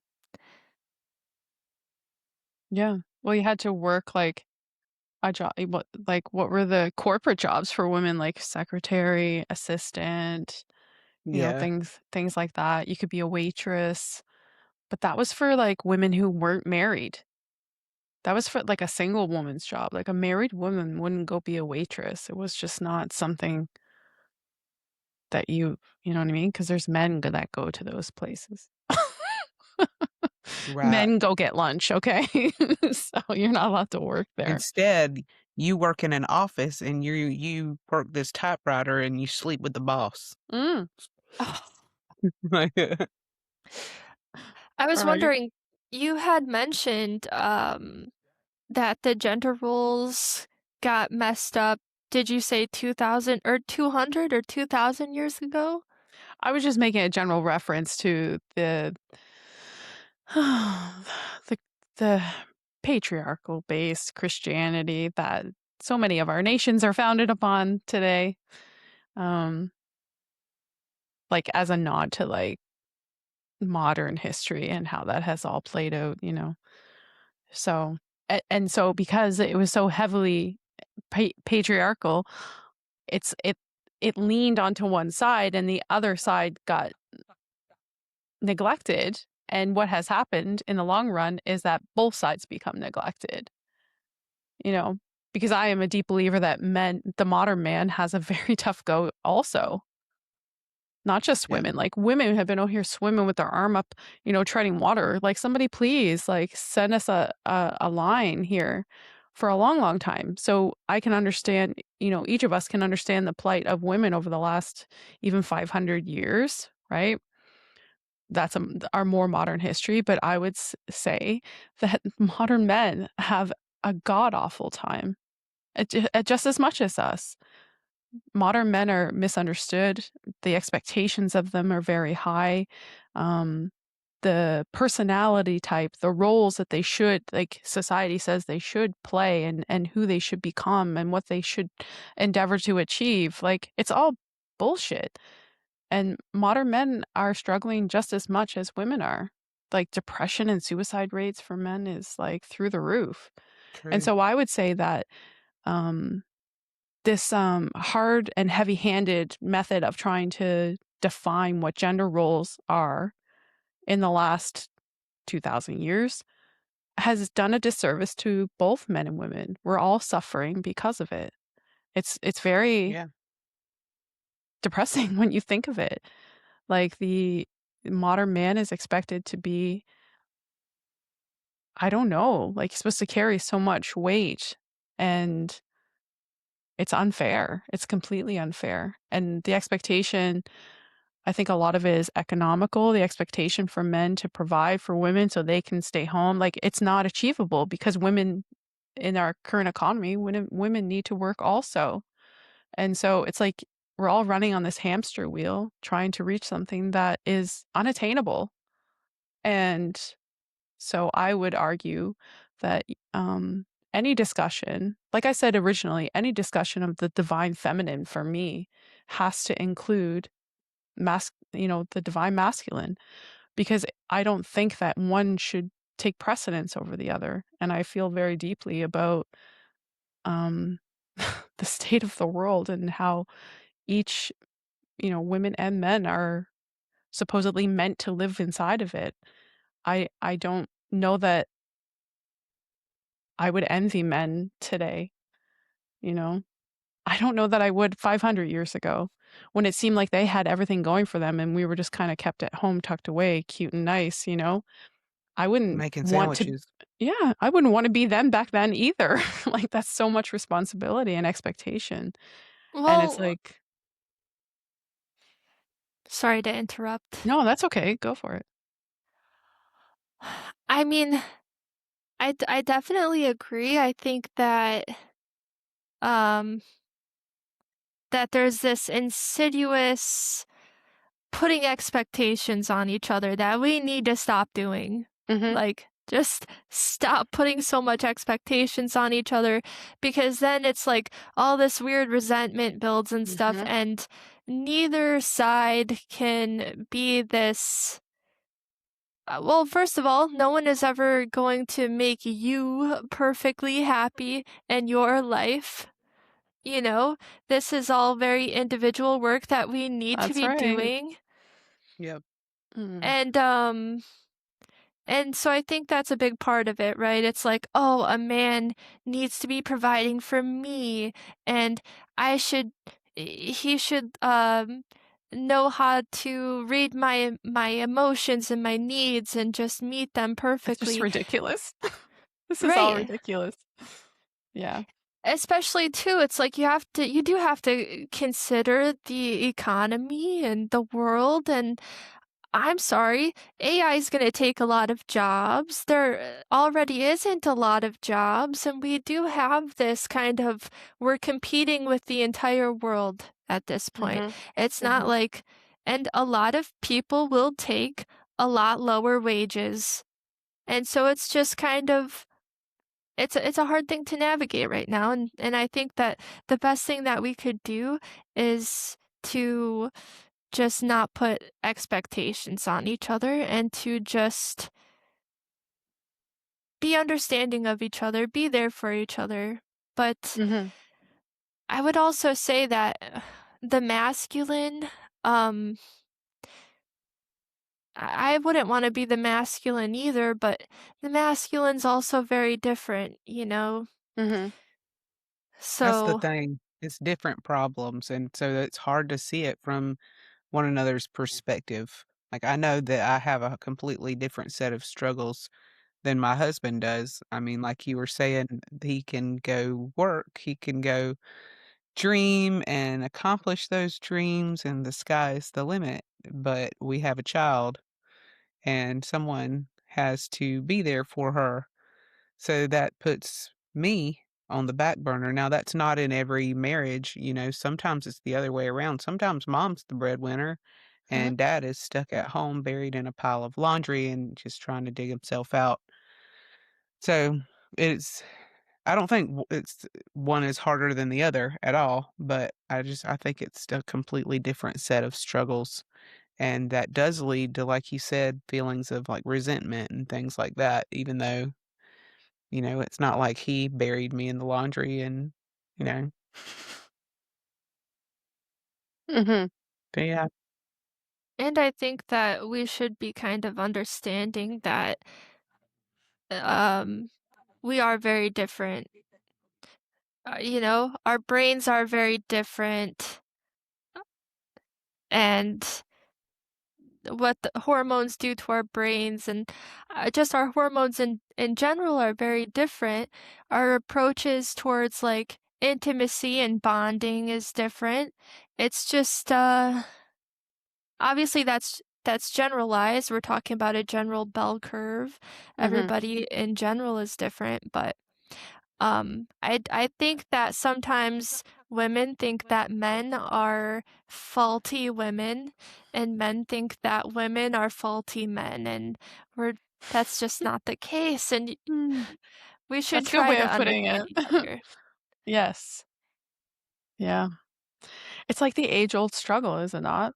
Like, people have been, um, surmising and theorizing and philosophizing on the differences between men and women since forever, since always, and it's like we never quite get it. And I think that the younger you are and the more under the influence of said hormones, it is certainly something more difficult to understand. So with some life experience, a husband, I mean, not to be crass, but some failed relationships, um, mistakes made, lessons learned, then I think over time it becomes easier to be more compassionate and supportive and understanding of the opposite sex.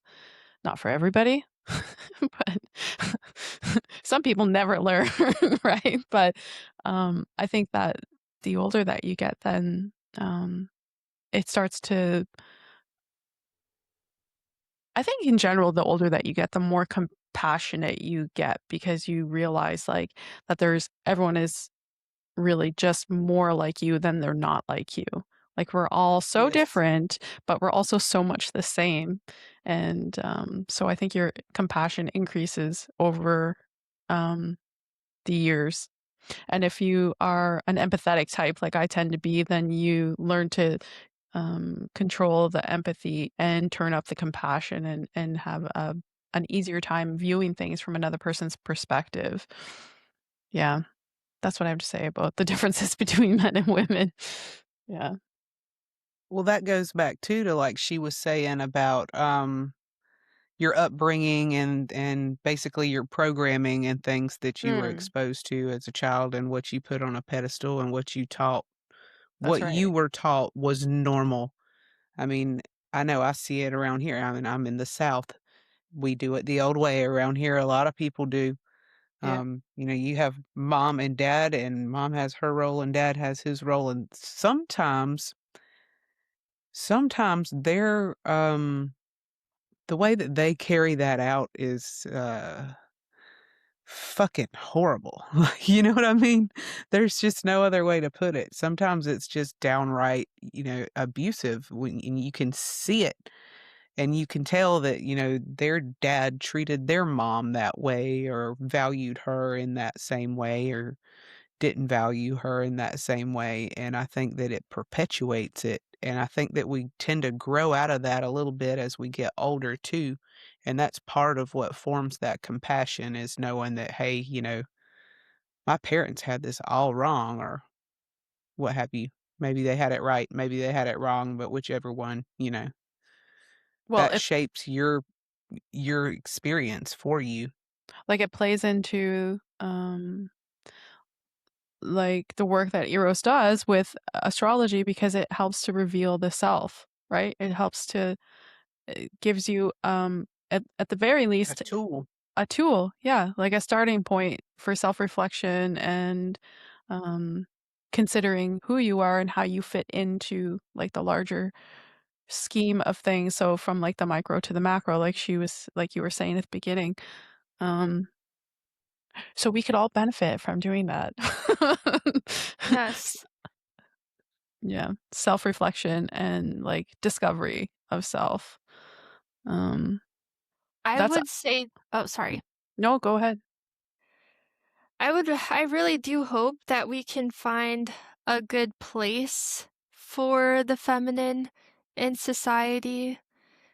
I think a big part of why, um, if we're looking at the perfect, like, nuclear family, why there is such a restricted, role for women is because maybe what the feminine brings, isn't what is profitable and makes money and has these measurable um, outputs that can be capitalized.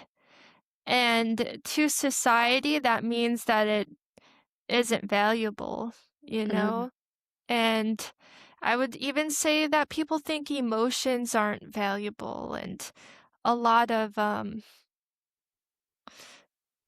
the feminine strengths and so like in a way, women have had to learn how to be valuable in this society, mhm, and we have done that by, you know,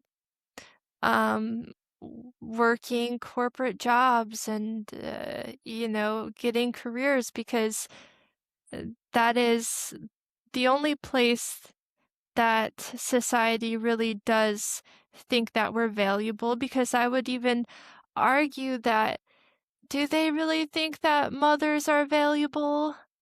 I don't really see it. I don't really see mothers getting a lot of respect and just look at our lack of mm, maternity leave and stuff like that. So I think a big part of this gender stuff is going to be finding a good place for the feminine in society and in this system.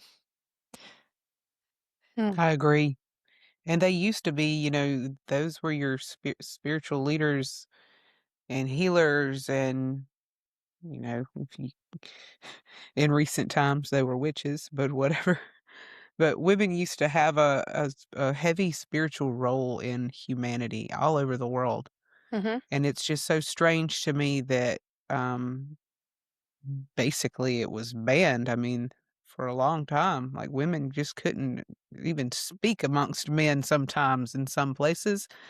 And it's just so strange to me that we basically got kicked out and the jobs that we did find to do, i.e., make biscuits and babies, it's not fulfilling to our purpose. It's not intellectually stimulating, and there's no incentive to do it anymore. Is what the problem that we're about to run into is that there is no incentive to do it anymore.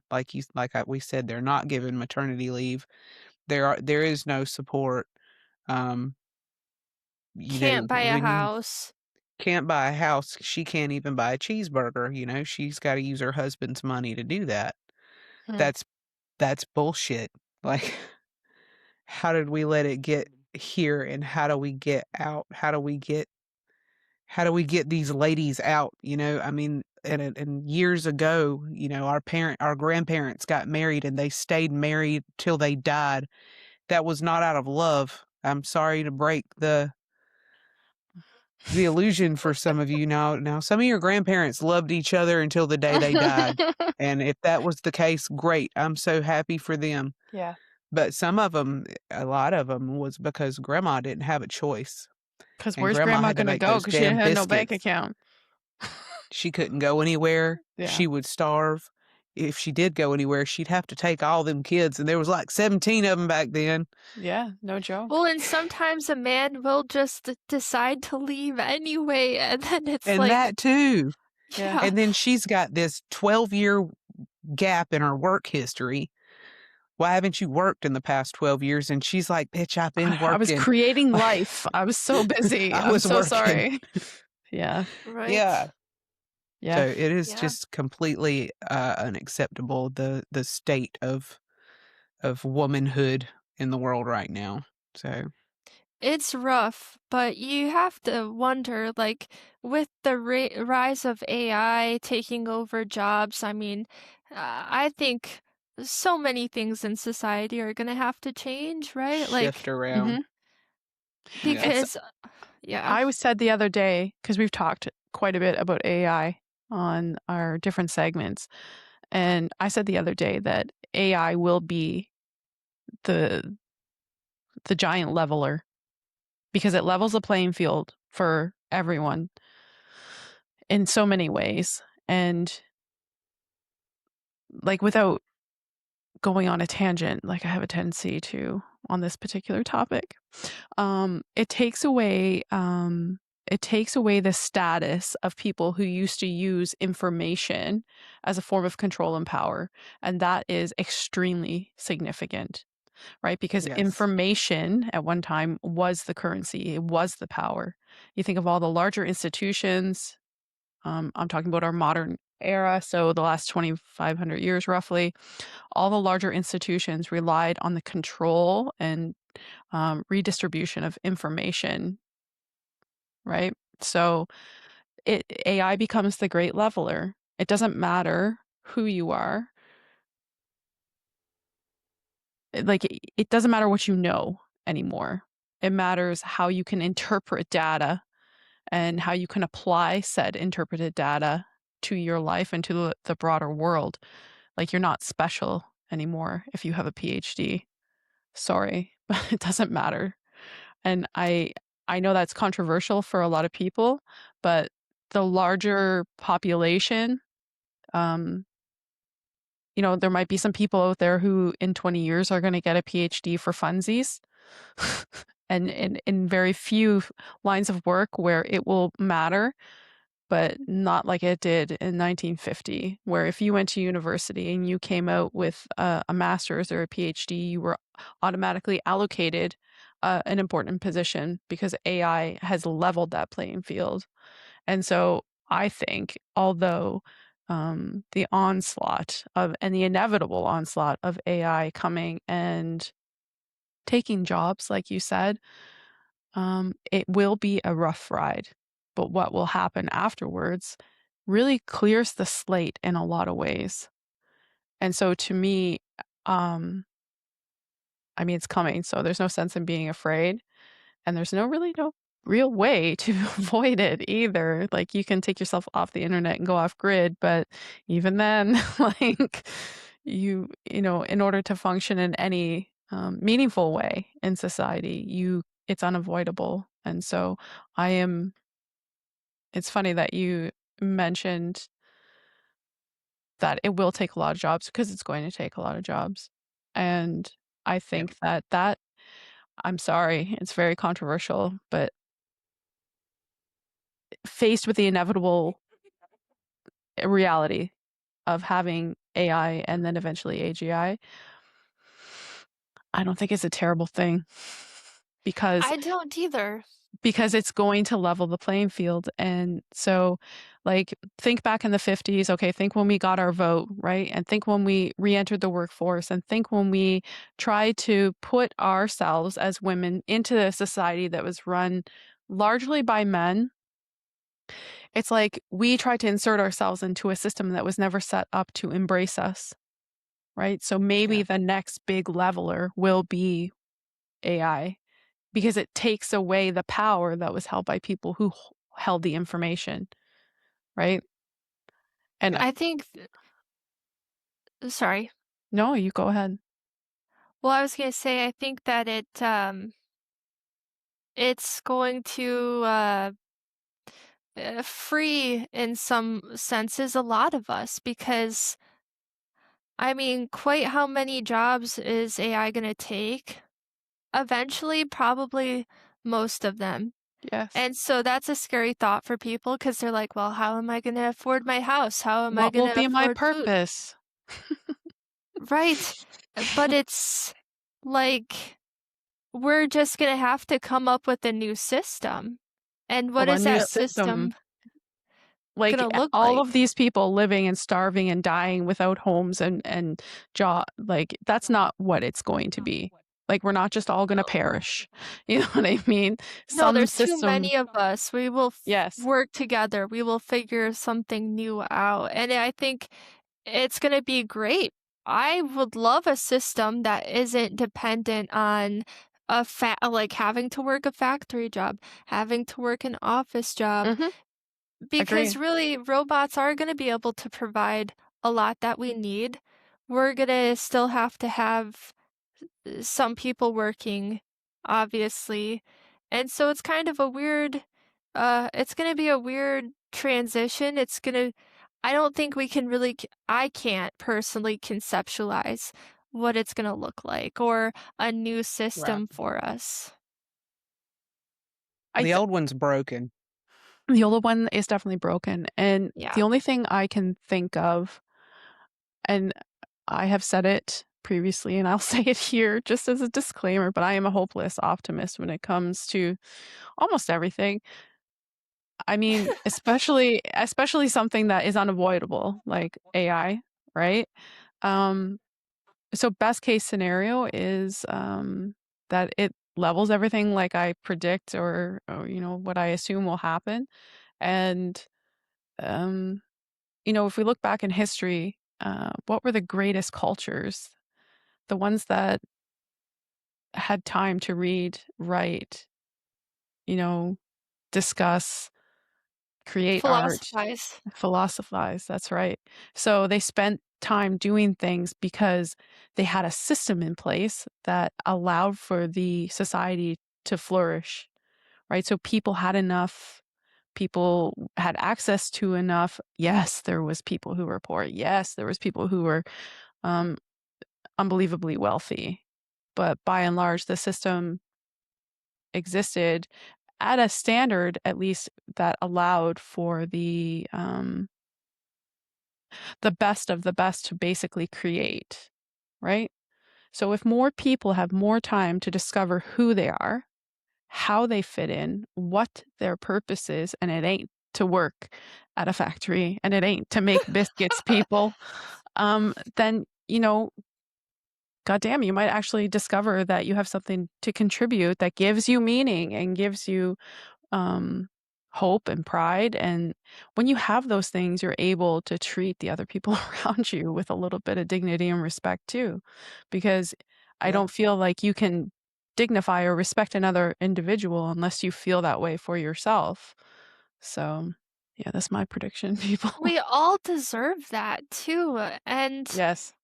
But a big thing that I think about is, and this is totally off topic, but you mentioned some people were poor, some people were rich. When AI comes in, I mean, what is that going to do to the financial institution? Because consumerism is just not going to look the same. No. If if you don't have as many people working, and you have robots working most of the jobs, then a lot of that, uh, people consumering is not going to happen. And so, that's a part of it where I'm like, what are these rich people even doing? Like, don't they like money? It's weird, right? It is weird. What, yeah.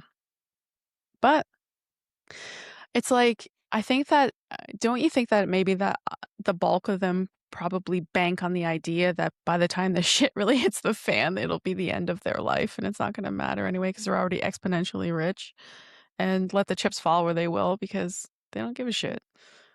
I don't know. I I've considered that as an answer to the conundrum of like, don't they like money? Like, yeah. Sometimes I think they're going for an AI surveillance state, Mhm. you Yeah. know? But I don't think that they're gonna be successful in it. Hopeless I hope optimist not. here. Me too, me too. Me too. I But just always have this like feeling that, having read as much history as I have, yes, shit happens. Yes, civilizations fall.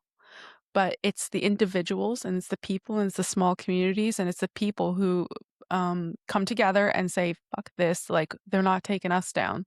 Like, the best of us always find a way, right? We always find a way. That's why we're still here. That's why we're all sitting together, and we have a history to even speak about, because the best of us always find a way.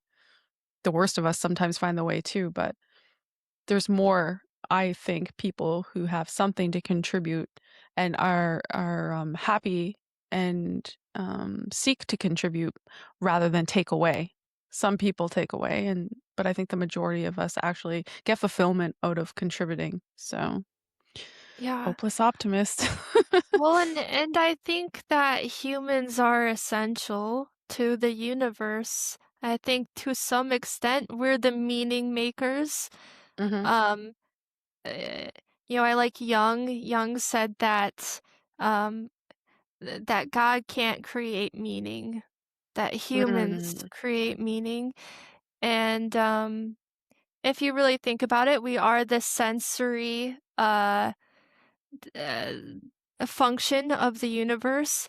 There are so many arguments that I could make for humans being essential and very important. And I think that there is always this balance that is maintained in the universe. So, I don't think that they will be successful if that is what they were trying to do. And also, if you just think about the age of Aquarius that is coming, and you think of Uranus and electricity and Mm. technology, by nature, Uranus um, is all about community and about decentralization and about freedom and progressing towards utopian ideals, Mm. utopian community. And so it's like I just don't think that you can create technology and you can use electricity with such a strong association to those things and then use it to imprison people. It's also associated with Prometheus. One of my favorite astrologers, Richard Tarnas, he has made the argument, he wrote a book about it, that Uranus should really have been named Prometheus. Hmm.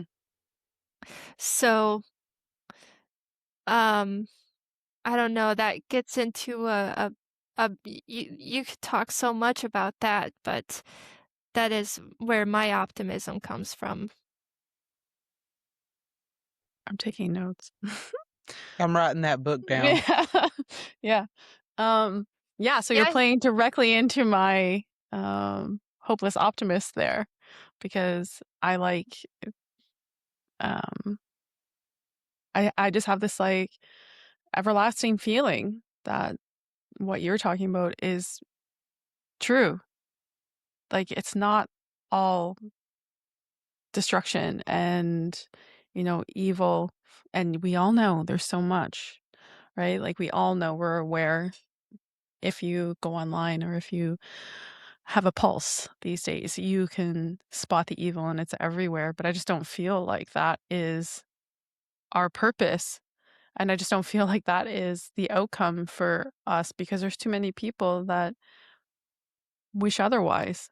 And if they're the best of us, then maybe they'll prevail in their endeavor. Right?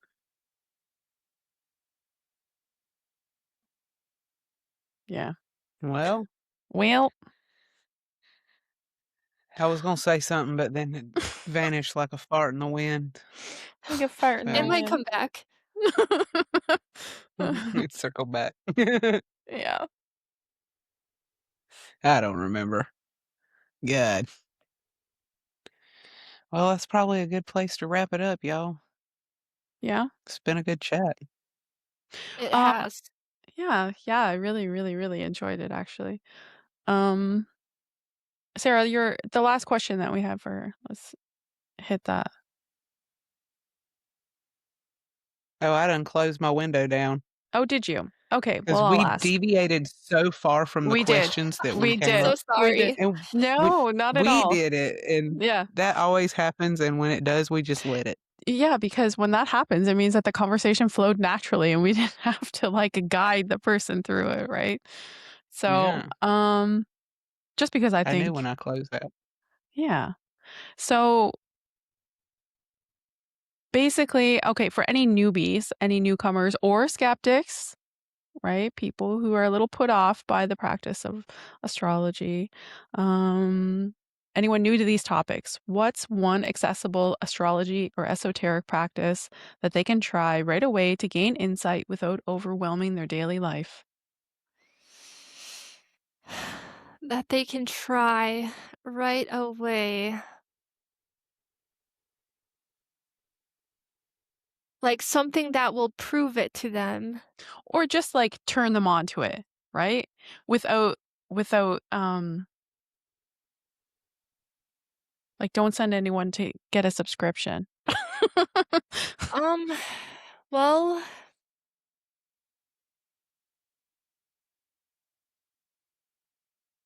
I would maybe suggest reading Richard Tarnas's book Cosmos and Psyche. Okay. Um, just because it's beautiful, I think that it would be hard to not be drawn into it, and also it is uh, kind of more for people who are skeptical. And Okay. then um something that they could try. You know, I really like the hermetic lots, and so you could try putting your information into um the hermetic lots function of AstroSeek, and you could just see your lot of spirit, which is associated with your higher self or your calling or your daemon, and you can see like, does that call to me?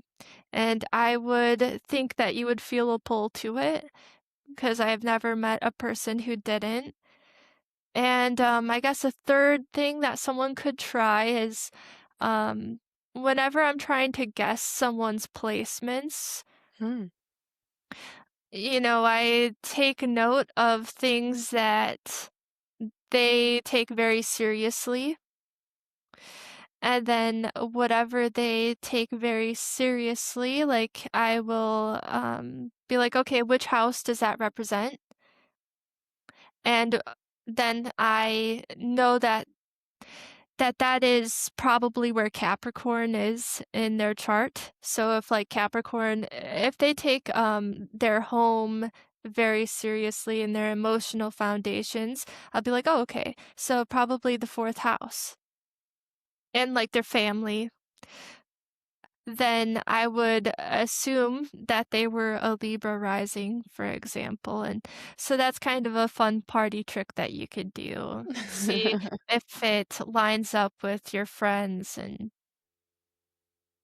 That's the level of understanding I'm trying Mhm. to be on with astrology.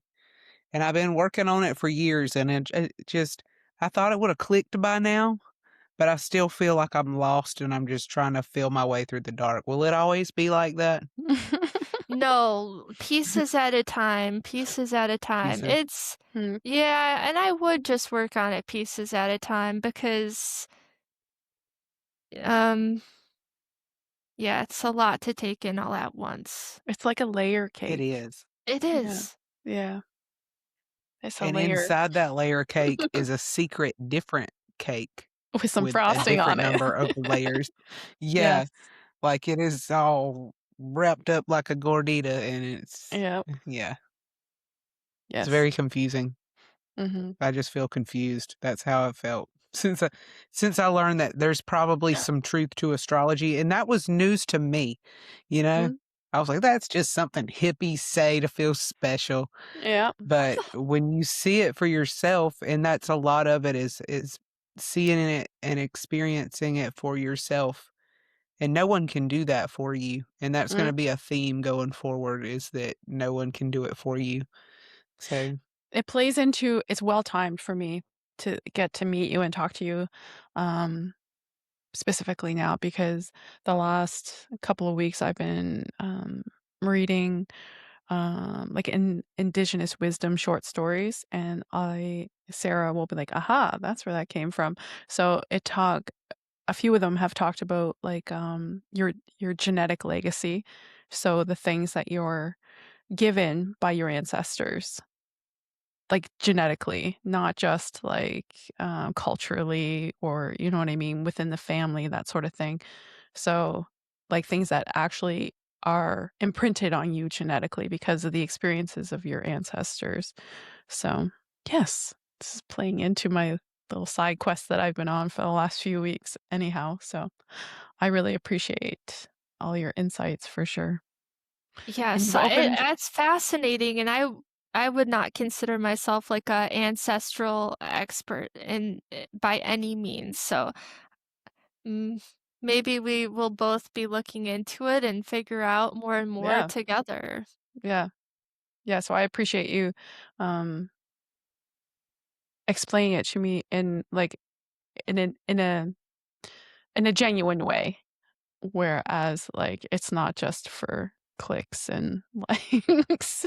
That sort of thing turns me off so much, right? So I really seek out, people who are genuinely, um, and wholeheartedly into things and have done the reading, and yeah, so I really appreciate your insights.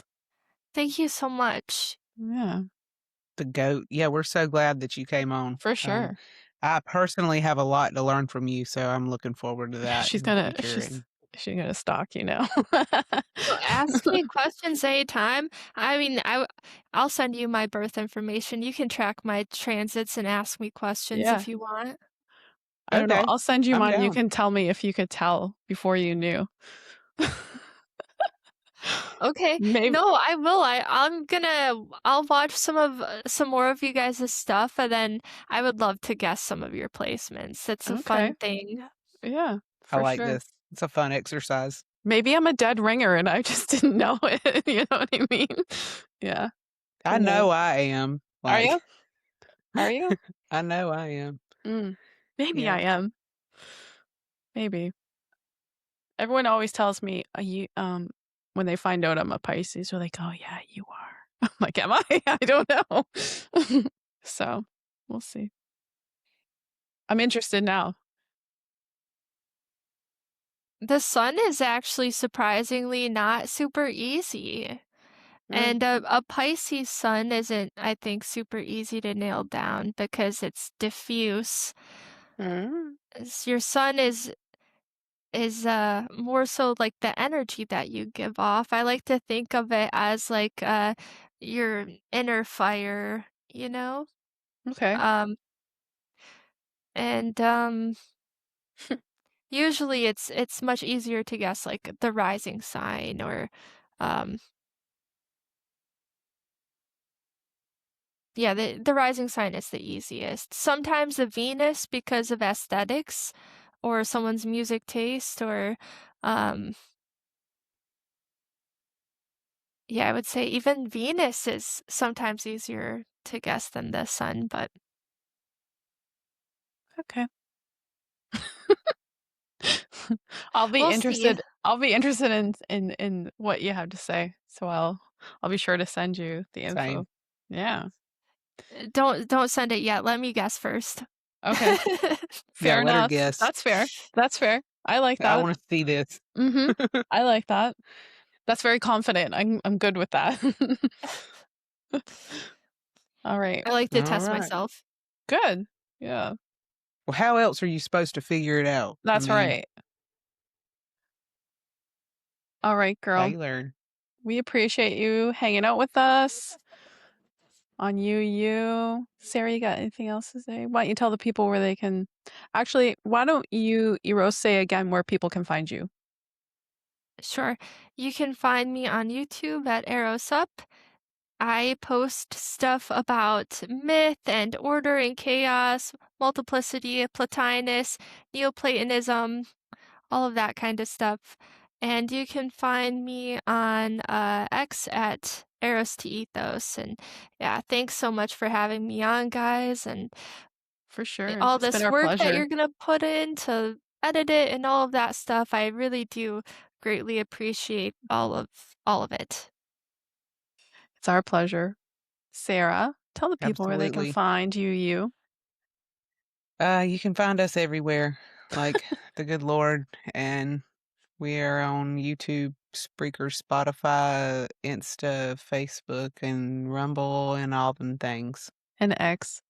You almost had it. and X, Dang, so close. and X.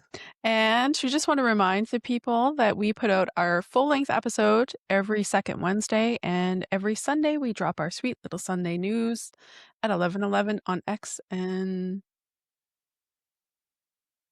YouTube and Spotify. That's what hung me up, is because now the news is also available on Spotify and Rumble. Sorry. Just reaching out Splendid. there. Splendid. Just reaching out there to all the people. So thanks everyone for watching. Eros, thank you so much for visiting us. It's been a real pleasure. Thank you. And everyone, thanks for watching. Bye. Bye. Bye.